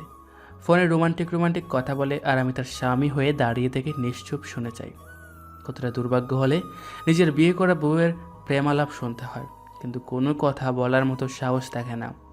মিতু আমার স্বামী বলে মানে না, কিন্তু যতদিন বেঁচে থাকবো ততদিন আমি মিতুকেই আমার স্ত্রী হিসেবে মেনে যাব। কারণ পবিত্র কালামকে সাক্ষী রেখে আমি তাকে বিয়ে করেছি। তো যাই হোক, এরই মধ্যে দিয়ে আমার দিন মোটামুটি ভালোই কাটছিল, কিন্তু মনের মধ্যে একটা অজানা কষ্ট যেন সবসময় লেগেই থাকে। একদিন সাহেব একটা কাজে পাশের গ্রামে গেলেন। সন্ধ্যায় ফোন দিয়ে বলল সাহেব নাকি আজকে আসতে পারবে না। আমিও সাহেবের সাথে যেতে চেয়েছিলাম, কিন্তু অনেক দেরি হবে, সেজন্য বাসায় আমায় রেখে সাহেব, যাতে আমি বাড়ি দেখে রাখি। তো এই খবর আমি যখনই মিতুকে এসে বলি, মিতু তো অনেক খুশি হয়, কিন্তু আমি তার খুশি হওয়ার কারণ খুঁজে পাই না। শাকিল, তোমায় একটা কাজ দিব, করতে পারবে তো? অবশ্যই করতে পারবো, বলো। আমি একটা খাতায় কয়েকটা জিনিসের লিস্ট লিখে দিচ্ছি, তুমি বাজারে গিয়ে চুপি চুপি সেগুলো নিয়ে আসবে, কিন্তু দেখবে না। ওকে, আমি দেখবো না। এটা মেয়েদের ব্যাপার, তাই প্লিজ দেখবা না, তোমায় বিশ্বাস করে আনতে দিচ্ছি। ওকে। তারপর আমি মিতু ম্যাডামের কাছ থেকে লিস্ট নিয়ে সেই সন্ধ্যাবেলা বাজারে রওনা হলাম। কিছুক্ষণের মধ্যে বাজারে এসে একটা ফাঁকা দোকানে গিয়ে লিস্টটা দেখালাম। লিস্টটা দোকানদার দেখে কিছুক্ষণের জন্য আমার দিকে অবাক দৃষ্টিতে তাকিয়ে রইল। ব্যাপারটা আমি কিছু বুঝলাম না। ভাবলাম হয়তো মেয়েদের জিনিসপত্র নিতে দেখে দোকানদার অবাক হলো। এটা ভেবে আমি দোকানদারকে বললাম যেন কালো পলিথিন দিয়ে ভালো করে মুড়িয়ে একটা ব্যাগে দেয়। দোকানদার আমার কথা অনুযায়ী দিল। আমি সেগুলো নিয়ে আবার বাড়িতে চলে আসলাম। বাড়িতে এসে সোজা মিতুর রুমে গেলাম। মিতু আমার দিকে দৌড়ে গিয়ে নিচ থেকে একটা গ্লাস নিয়ে এসে দরজাটা লাগিয়ে দিল। দরজা লাগিয়ে এসে আমার হাত থেকে সেগুলো নিয়ে মেঝেতে বসে পড়ল। এগুলো কি? এগুলো হিন্দি ভাষায় দারু আর বাংলা ভাষায় মদ। কি, তুমি আমায় দিয়ে মদ আনিয়ে নিলে? হ্যাঁ, তো কি আনিয়ে নিতাম। এই জন্য এই দোকানদার আমার দিকে অবাক হয়ে তাকিয়েছিল। ছি ছি ছি, এই গ্রামে আমার একটা ইজ্জত বলে কিছু আছে, তুমি সেটারও 12টা বাজিয়ে দিলে। বেশি কথা না বলে চুপচাপ বসে থাকো। আমি আর কথা না বলে চুপচাপ বসে থেকে মিতুর কাণ্ড দেখছিলাম। মিতু সেগুলো ভালো করে মিক্সার করে গ্লাসে ঢেলে খেয়ে নিল। তুমি এসব খাও কি করে? আমি গন্ধই তো নিতে পারছি না। খাবে নাকি একটু? না না, এসব আমার দ্বারা হবে না, আর এসব শরীরের পক্ষে ভালো না। তুমি খেও না প্লিজ। দেখ, তোর এসব জ্ঞানমূলক কথা শুনলে আমার রাগ ওঠে।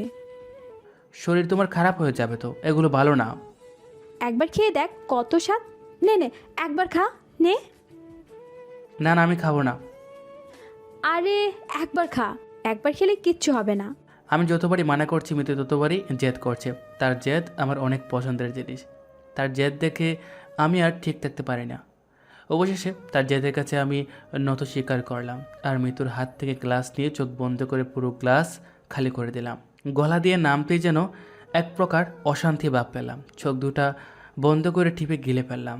চোখ খুলতেই আমার চারদিকে অন্ধকার দেখলাম। তারপর কেন জানি আমার ভিতরটা অন্যরকম হয়ে উঠলো। কোথা থেকে যেন এক প্রকার আনন্দ দৌড়ে দৌড়ে আসছে। কিরে, কেমন লাগলো? মিতু তুতলাতে কথাটা বলল। আমি এবার তার দিকে তাকিয়ে কিছুক্ষণ চুপ থাকার পর তার কথার জবাবটা ছুঁড়ে মারলাম। কেমন যেন একটা গলাটা টেনে ধরছে। আরেক গ্লাস খেয়ে নে, দেখবি ভালো লাগবে। মিতুর কথা শুনে তার দিকে তাকিয়ে রইলাম। তখন মিতু আমার হাত থেকে গ্লাসটা নিয়ে আরও কিছুটা ঢেলে দিল। আমার সামনে এগিয়ে দিতে আমি আবারও পুরো গ্লাস ফাঁকা করে দিলাম। এবারে নিজেকে কন্ট্রোল করতে পারলাম না। মাথাটা হঠাৎ করে ঘুরে উঠল, চারপাশটা ঘুরতে লাগলো। আমি মিতুর মুখের দিকে তাকিয়ে একটা মুচকে হাসি দিয়ে ওখানে শুয়ে পড়লাম। সকালে চোখের উপর মনে হলো আগুন এসে পড়লো। চোখটা যেন পুরে জল সে যাচ্ছে। চোখটা খোলার চেষ্টা করতে অনেক কষ্ট পেলাম। কষ্ট করে চোখটা খুলে দেখলাম চোখের সামনে সব কিছু ঝাপসা দেখা যাচ্ছে। 2 হাত দিয়ে চোখ দুটা পরিষ্কার করতে চাইলাম, কিন্তু ডান হাত কিছু একটার তলে চাপা পড়ায় বাম হাত দিয়ে একে একে 2 চোখ পরিষ্কার করে নিলাম। চোখ পরিষ্কার করে তাকাতে অনুভব করতে পারলাম আমি মিতুর রুমে শুয়ে আছি। নিচের তাকাতেই তো আমার চোখ কপালে ওঠার ভাব হলো। আমি মিতুর খাটে শুয়ে আছি। এবার ডান পাশে তাকিয়ে তো আরও অবাক হলাম, আমার ডান হাতের উপর মাথা দিয়ে মিতু নিষ্পাপ বাচ্চাদের মতো ঘুমাচ্ছে। এটা দেখার পর তো আমি আর ঠিক থাকতে পারলাম না। আস্তে আস্তে ডান হাতটা মিতুর মাথার নিচ থেকে টেনে নিয়ে দাঁড়িয়ে পড়লাম। চোখ দুটো আমার হিয়া বড় বড় হয়ে গেল। এখন যদি মিতু ম্যাডাম এটা দেখে ফেলে তাহলে আমার 12টা বাজিয়ে ছাড়বে। কিন্তু কথা হচ্ছে আমি কাঠে আসলাম কেমন করে। কালকে রাতের কথা মনে করার চেষ্টা করতে শুরু করলাম, কিন্তু দুঃখজনক হলেও সত্যি আমার কোনো কিছু মনে হলো না। মাথায় এক বিশাল টেনশন নিয়ে দরজা খুলে বাইরে আসলাম। এক একটা ধাপ আমার একটা চিন্তা বাড়ছে, কাল রাতে আমি কি করছি, আমি খাটে গেলাম কি করে, আর মিতু ম্যাডাম আমার পাশে কি করে ঘুমালো। আমার মাথায় তো কিচ্ছু আসছে না। আবার ভাবলাম আমি মিতু ম্যাডামের সাথে খারাপ কিছু করে ফেলিনি তো। ছি, আমি সব কী ভাবছি। মিতু ম্যাডামের সাথে আমি এমনটা কি করে করব। আমি না হয় প্রথমবার নেশা করায় একটু বেশি পাগল হয়েছিলাম, কিন্তু মিতু ম্যাডাম তো আগেতে কী করে, সে তো আর আমার মতো হবে না। আমাদের মধ্যে কিছু হতে লাগলে অবশ্যই মিতু ম্যাডাম বাধা দিত। এমনই হয়তো আমি খাটের উপর চলে গেছি। নিজেই নিজের মনকে এসব সান্ত্বনা দিয়ে বাজে চিন্তাভাবনা দূর করার বৃথা চেষ্টায় মেতে উঠলাম, কিন্তু বারবার আমার মনের মধ্যে কেন যেন একটা দকাশ দকাশ শব্দ হচ্ছে। এরপর মিতু ম্যাডাম যখন ঘুম থেকে উঠে তখন সেও আর কিছু বলে না। এটা দেখে আমি নিশ্চিত হয়ে যাই যে আমার আর মিতু ম্যাডামের মধ্যে কোনো কিছু হয়নি, আমরা ঠিক আগের মতোই আছি। এরই বেশ কিছুদিন পর হঠাৎ করে মিতুর শরীর খারাপ করে, হঠাৎ করে বমি করা শুরু করে। এটা দেখে সাহেব মুসকে মুসকে হাসতে শুরু করে। আমি হাসির কারণ জিজ্ঞাসা করলে সে বলে দাদা হওয়ার বয়স নাকি সাহেবের হয়ে গেছে। বিষয়টা আমি ঠিক বুঝে উঠতে পারি না। রাতে মিতু কোথা থেকে জোরে জোরে হাঁটতে হাঁটতে এসে বাড়িতে প্রবেশ করে। এটা থেকে বুঝতে পারলাম মিতু ম্যাডাম বেশ রেগে আছে। মিতু ম্যাডাম এসে আমার হাত ধরে সোজা তার রুমে নিয়ে গিয়ে দরজা লাগিয়ে দেয়। আমি ভয়ে ভয়ে দৃষ্টিতে মিতুর দিকে তাকাতেই সে বলতে শুরু করলো, বিশ্বাসঘাতক, বেঈমান। একথা বলে টাস টাস করে দুটো তাপ্পড় একদম আমার গাল বরাবর ছুঁড়ে মারে। আমি কোনো কিছু না বুঝে 2 গালে হাত দিয়ে দাঁড়িয়ে রইলাম। তোর সাথে একটু ভালো ব্যবহার করেছি বলে তুই চান্স নিয়ে ফেলেছিস। আমি জানতাম তোদের মতো ফকিররা কখনো ভালো হয় না। আরে মিতু কি হয়েছে বলবে তো? সব কিছু করার পর এখন জিজ্ঞাসা করছিস কি হয়েছে। তুই আমার ভালো ব্যবহার করার নাম করে আমার দেহ লুটে নিয়েছিস, আমার সাথে শারীরিক সম্পর্ক করেছিস। কি বলছো এসব? আমি তোমার সাথে এমন কিছুই করিনি, বিশ্বাস করো। তুই যদি কিছু না করে থাকিস তাহলে আমি প্রেগনেন্ট হলাম কি করে? আমার পেটে 3 মাসের বাচ্চা এলো কি করে? বল আমায়, উত্তর দে। প্রেগনেন্ট বাচ্চা? সব কিছু করে এখন কিছুই জানিস না? কি ভেবেছিলি আমি প্রেগনেন্ট করলে আমি তোর সাথে সারা জীবন থাকবো? আমি অনেক বড় ভুল করেছি। তোর মতো একটা চরিত্রহীন বেঈমান ছেলেকে বিশ্বাস করেছিলাম, বন্ধু ভেবেছিলাম তোকে, আর তুই কি করলি এটা? ছি ছি ছি। কথাটা বলি মিতু কান্না করতে করতে খাটের উপর বসে পড়ে। আর মিতু এসব কথা তো আমার মাথার উপর দিয়ে যাচ্ছিল। আমার জানা মতে তো আমি মিতুর সাথে তেমন কিছু করি নাই। ঠিক এমন সময় সেই রাতের কথা মনে হলো, যেই রাতে আমি নেশা করে পাগল হয়ে মিতুর সাথে একই কাটে শুয়েছিলাম। দেখো মিতু, এসব কিছু একটা অ্যাক্সিডেন্টের মতো হয়ে গেছে। সেই রাতে দুজন নেশা করে কি করেছি দুজনে কেউ বলতে পারবো না। হ্যাঁ, সেই দিন তুই ইচ্ছে করে মদের সাথে কিছু একটা মিশিয়ে এনেছিলি, আর তারপর ছি ছি ছি। দেখো, সেটা আমি দেখেছিলামই না, তাহলে মিশাবো কী করে? আর তুমি জোর করে আমার খাইয়েছিলে। আমি বলেছিলাম আমি কোনোদিন খাইনি। একবার বাবু একটা করে একটা মেয়ে আর একটা ছেলে নেশা করে মাতাল অবস্থায় রাত কাটালো, তাহলে তাদের মধ্যে কি হতে পারে? সেই দিন সকালে আমার কাপড়ে রক্ত ছিল, কিন্তু আমি ভেবেছিলাম হয়তো অন্য কোনো সমস্যা আমার, কিন্তু তখন তো তুই ছিলি না আমার কাছে। ছিলাম, আমার ডান হাতের উপর মাথা দিয়ে শুয়েছিলে। আমি ভাবছিলাম মাতাল হয়ে হয়তো রাতে ঘুমের তালে এখানে চলে এসেছি, তুমি দেখলে রাগারাগি করবে বলে আমি উড়ে চলে যাই। আমি এই বাচ্চা দুনিয়া আনতে পারবো না। যেখানে বিয়েটাই আমি মানি না, সেখানে বাচ্চা তো অনেক দূরের কথা। প্লিজ মিতু, এমনটা করো না। নিষ্পাপ শিশুর জানটাও নিও না। দোষ তো আমি করেছি, ওই ছোট্ট বাচ্চাটা তো আর দোষ করে নাই। তুমি আমার দোষ কেন বাচ্চাটাকে শাস্তি দিচ্ছ? তো আমি কি করব? আমি বাচ্চা নিয়ে রকির সামনে কোন মুখ নিয়ে দাঁড়াবো? দেখো, তুমি এই বিয়ে না মানলেও আমি মানি, তাই এই বাচ্চা তোমার না চাইলেও আমি রাখবো, আমি তাকে বড় করব। তবুও প্লিজ একটা নিষ্পাপ শিশুর জান কেড়ে নিও না। আমার বাসার একটা চাকরের বাচ্চা আমি কিছুতেই আমার পেটে রাখবো না। তুমি ভুলে যেও না, ওটা আমার একার বাচ্চা নয়, এটা তোমারও বাচ্চা। Shut up! তুই চালাকি করে এই বাচ্চা এনেছিস। ওকে মানলাম, সব দোষ আমার। কালকে ডিভোর্স পেপার আসছে, তাতে স্বাক্ষর করে দিবি। আমি আজকে বাচ্চা নষ্ট করব। তাহলে আমিও ডিভোর্স পেপারে স্বাক্ষর করব না। কি বলছিস? হ্যাঁ, তোমার পেটে আমার বাচ্চা থাকবে। দুনিয়া আসার পর আমি বাচ্চা নেব আর তুমি ডিভোর্স পেপারে স্বাক্ষর পাবে। প্রমিস। যদি রাজি থাকো তাহলে বলো। আমার কথায় জানি মিতু কখনো রাজি হবে না, কিন্তু আমিও নাসুর পান্থা, এত সহজে হার মানব না। তাকে অনেক ভয় দেখিয়ে চুক্তিতে রাজি করাই। অবশ্যই সে রাজি হয়ে গেল। বাচ্চা দুনিয়া আসার পর আমি তাকে ডিভোর্স দিয়ে দেবো। তারপর সে তার রাস্তায় আর আমি আমার রাস্তায়। কিন্তু এরই মধ্যে এই কয়েকদিনে মিতু গড়ের ভিতরে থাকবে, গড় থেকে বের হবে না। মিতুর সব যাবতীয় কাজকর্ম আমাকেই করতে হবে। তবু আমি এটাতেই রাজি হয়ে গেলাম। মিতু আমার দিকে ঘৃণার দৃষ্টিতে বারবার তাকাচ্ছিল আর ছিচি করছিল। এরপর আমরা কথা শেষ করে বাসায় চলে আসি আর সাহেবকে খুশির খবর দেই। আর আমি সাহেবকে বলি, সাহেব এই খবরটা এখন কাউকে দেওয়া যাবে না। কেন? এত সুন্দর একটা খুশির খবর কেন দেওয়া যাবে না? সাহেব, একটা খুব জরুরি কারণ আছে, আর আপনি তো জানেন আমি কারণ ছাড়া কোনো কিছু কাজ করি না। ওকে, ঠিক আছে, কেউ জানবে না। একটা বিষয়ে অবাক হলাম, সাহেব এত সহজে কী করে রাজি হয়ে গেল। দাদা হওয়ার খবরটা তো একজন দাদার কাছে অত্যন্ত খুশিরই হয়। তো যাই হোক, সাহেব রাজি হয়ে ভালোই হয়েছে। মিতু ম্যাডামের রকির কান পর্যন্ত তো একথা পৌঁছাবে না, কিন্তু আমি জানি এটা ভুল করছি আমি। কিন্তু কি করব, একটা নিষ্পাপ জীবনটাকে বাঁচাতেই হবে, আর সেটা তো আমার নিজের বাচ্চা। দেখতে দেখতে সময় কেটে গেল। অবশেষে ডেলিভারির সময় হয়ে গেল। গ্রামের কয়েকজন মহিলা এসে মিতু ম্যাডামকে নিয়ে রুমে গেল। কয়েক ঘন্টা পর খবর এলো আমি মেয়ের বাবা হয়েছে। এটা শুনে তো আমার খুশির সীমা রইল না, কিন্তু একটা দুঃখ রয়েই গেল। আমার জন্য আমার মেয়েটা মায়ের আদর থেকে বঞ্চিত হবে। সঙ্গে সঙ্গে আমি ভিতরে গিয়ে আমার মেয়েকে কোলে নিয়ে কপালে ছোট্ট করে একটা ভালোবাসা দিয়ে নাম লিখে দিলাম, আর তার নাম রাখলাম মরিয়ম, আমার মায়ের নাম। তারপর এক সপ্তাহের মধ্যে মিতু পুরোপুরি সুস্থ হয়ে গেল আর রাতে আমার সামনে ডিভোর্স পেপার নিয়ে দাঁড়িয়ে গেল। শুনেছিলাম একটা সংসারের সুখ শান্তি না থাকলে সন্তান নিতে হয়, একটা সন্তান নাকি সংসারের সুখ শান্তি ফিরিয়ে আনে, কিন্তু আমার মেয়েটাও তার মায়ের পাথরের মতো মনকে গলাতে ব্যর্থ হলো। কোনো কিছু না ভেবে আমার দেওয়া কথা মতো ডিভোর্স পেপারে স্বাক্ষর করে দিলাম। পরদিন সকালেই সে কক্সবাজার চলে যাওয়ার কথা বলল। তোমার বাবাকে তো অন্তত বলে যাও। আমার আগে পিছনে কেউ নাই, আর বাবাকে বললে কখনো যেতে দিবে?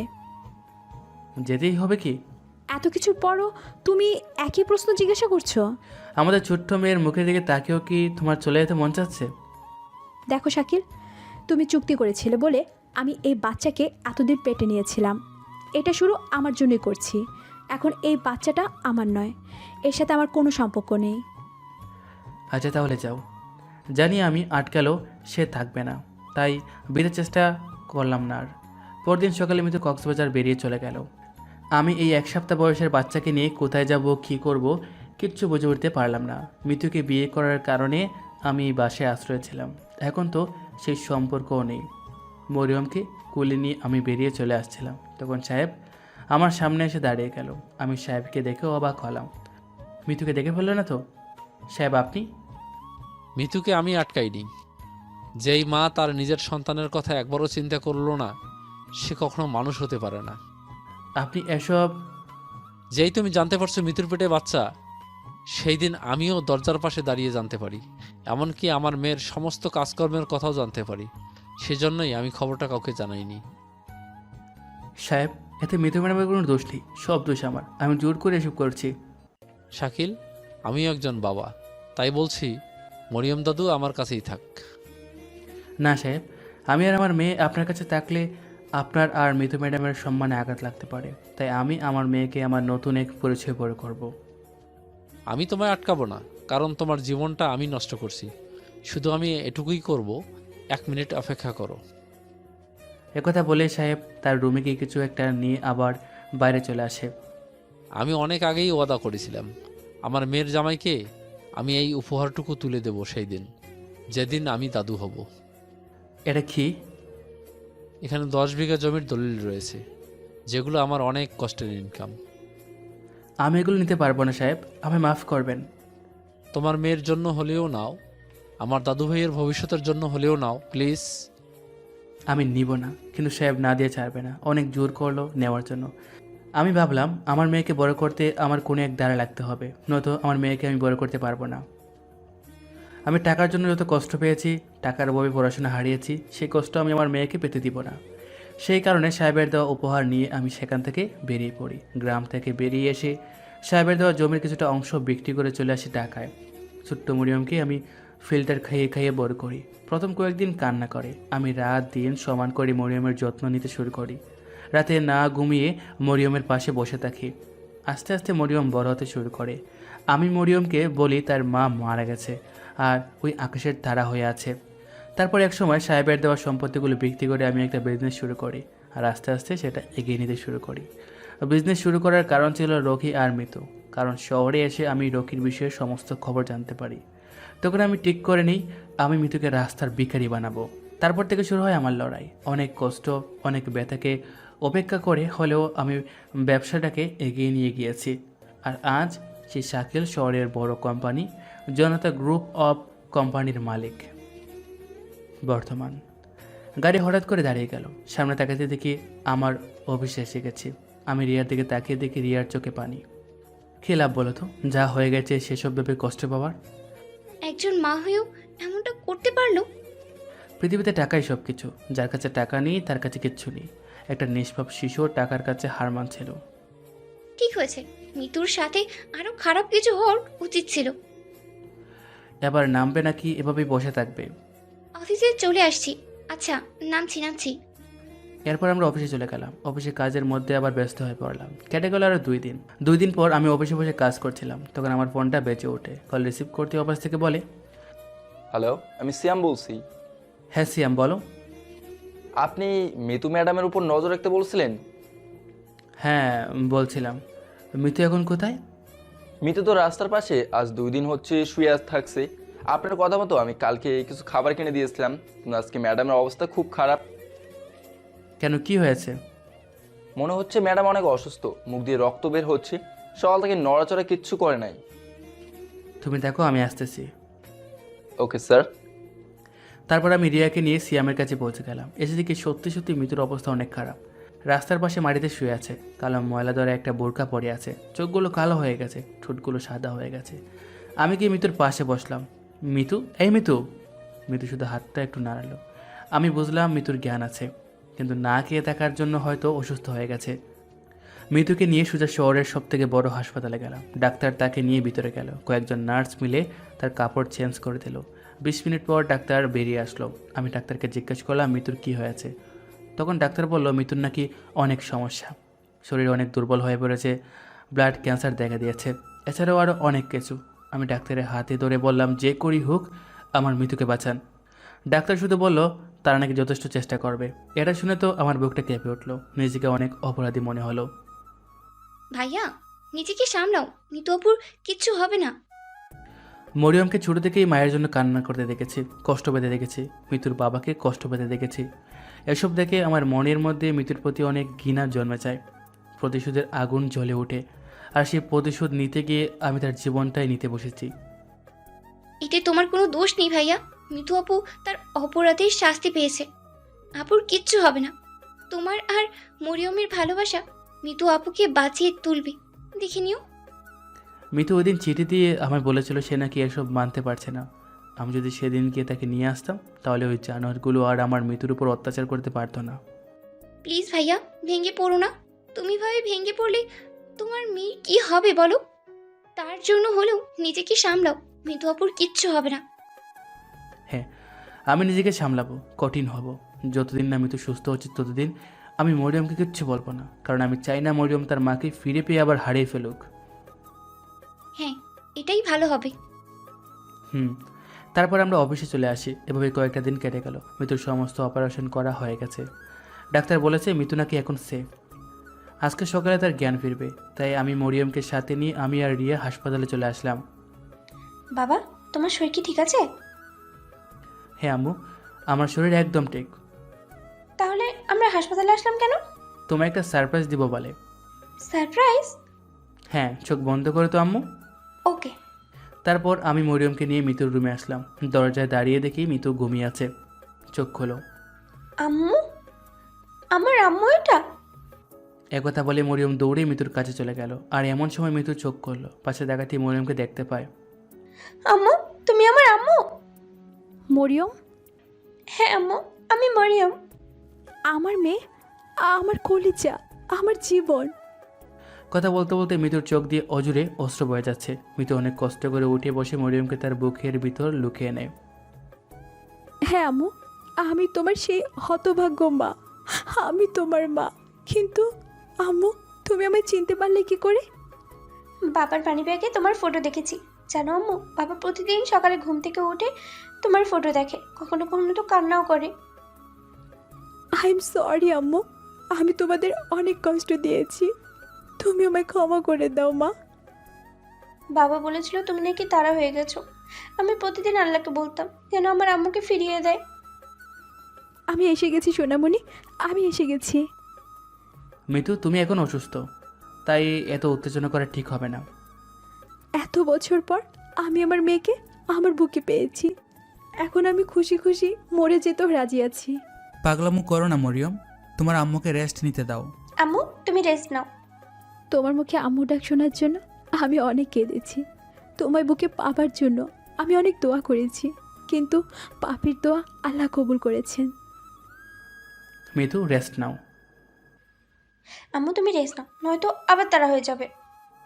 মরিয়মের কথা শুনে মিতু জোরে জোরে কান্না করতে শুরু করে দিল। আমি অনেক কিছু বলে মিতুকে চুপ করে রাখলাম। দেখতে দেখতে আরও একটা সপ্তাহ কেটে গেল। মিতু এখন সম্পূর্ণ সুস্থ হয়ে গেল। হাসপাতাল থেকে মিতুকে নিয়ে সোজা গ্রামে চলে আসলাম। সাহেব মরিয়মকে দেখে অনেক খুশি হলো, আর মিতুকে দেখে মুখ ফিরিয়ে নিল। মিতু দৌড়ে গিয়ে তার বাবার পায়ে ধরল। অনেক কান্নাকাটি করার পর সাহেব মিতুর সাথে কথা বলল। এরপর আমাদের বাসার ভিতরে নিয়ে গেল। মরিয়ম আর সাহেব সারাদিন তো খেলাই করতেছে। মরিয়মকে পেয়ে সাহেব এতটা খুশি হয়েছে যেটা বলে বোঝাতে পারবো না। রাতে আমি আলাদা রুমে, মিতু আলাদা রুমে, আর মরিয়ম তার দাদার সাথে ঘুমালো। পরদিন সকালে বাবা মায়ের কবরের পাশে গিয়ে কবর জিয়ারত করে আসলাম। আজকেও সারাদিনটা এভাবেই কেটে গেল। রাতে আমি আমার রুমে বসে ল্যাপটপে কাজ করছিলাম। মরিয়ম তার দাদার সাথে গল্প করছিল। তখন মিতু আমার রুমে আসলো। আরে মিতু ম্যাডাম, আসেন, বসেন।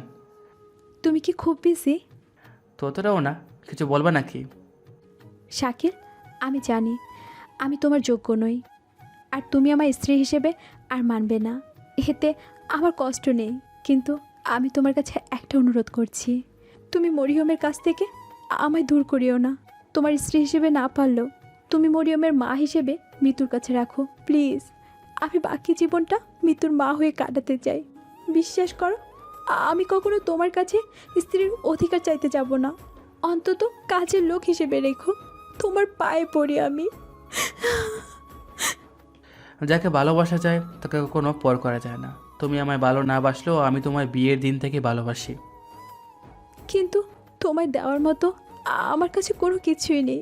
আমাকে সবাই সম্পর্কের মানে যে শুধু শারীরিক চাহিদা, এটা কিন্তু নয়। সম্পর্কের আসল মানে হলো ভালোবাসা। আমি তোমায় কোন মুখে বলবো যে আমি তোমায় ভালোবাসি? তোমার কাছ থেকে দূরে যাওয়ার পর থেকে আমি বুঝতে পেরেছি তুমি আমার জীবনে কতটা মূল্যবান ছিলে। মুখে বলতে হবে না, আমি তোমার চোখ দেখেই বলতে পারি। আমার কথা শুনে মৃত্যু কিছুক্ষণ আমার দিকে তাকিয়ে থাকলো। চোখ ভরা পানি নিয়ে আমায় শক্ত করে জড়িয়ে ধরল। আমিও আমার সেই অহংকারে পাগলে রেখে আমার বাহুডারে আগলে নিলাম। তারপর আমার আর মিতুর আবার বিয়ে হলো, এবং এভাবে আমাদের সুন্দর সংসার চলতে লাগলো। ধন্যবাদ সবাইকে আমাদের সাথে থাকার জন্য। আপনি যদি আমাদের চ্যানেলে নতুন হয়ে থাকেন তাহলে অবশ্যই আমাদের চ্যানেলটিকে সাবস্ক্রাইব করে দিবেন এবং পাশে থাকা বেল আইকনটি বাজিয়ে রাখবেন, যাতে নতুন নতুন গল্প আপলোড করার সাথে সাথেই শুনতে পারেন। ধন্যবাদ।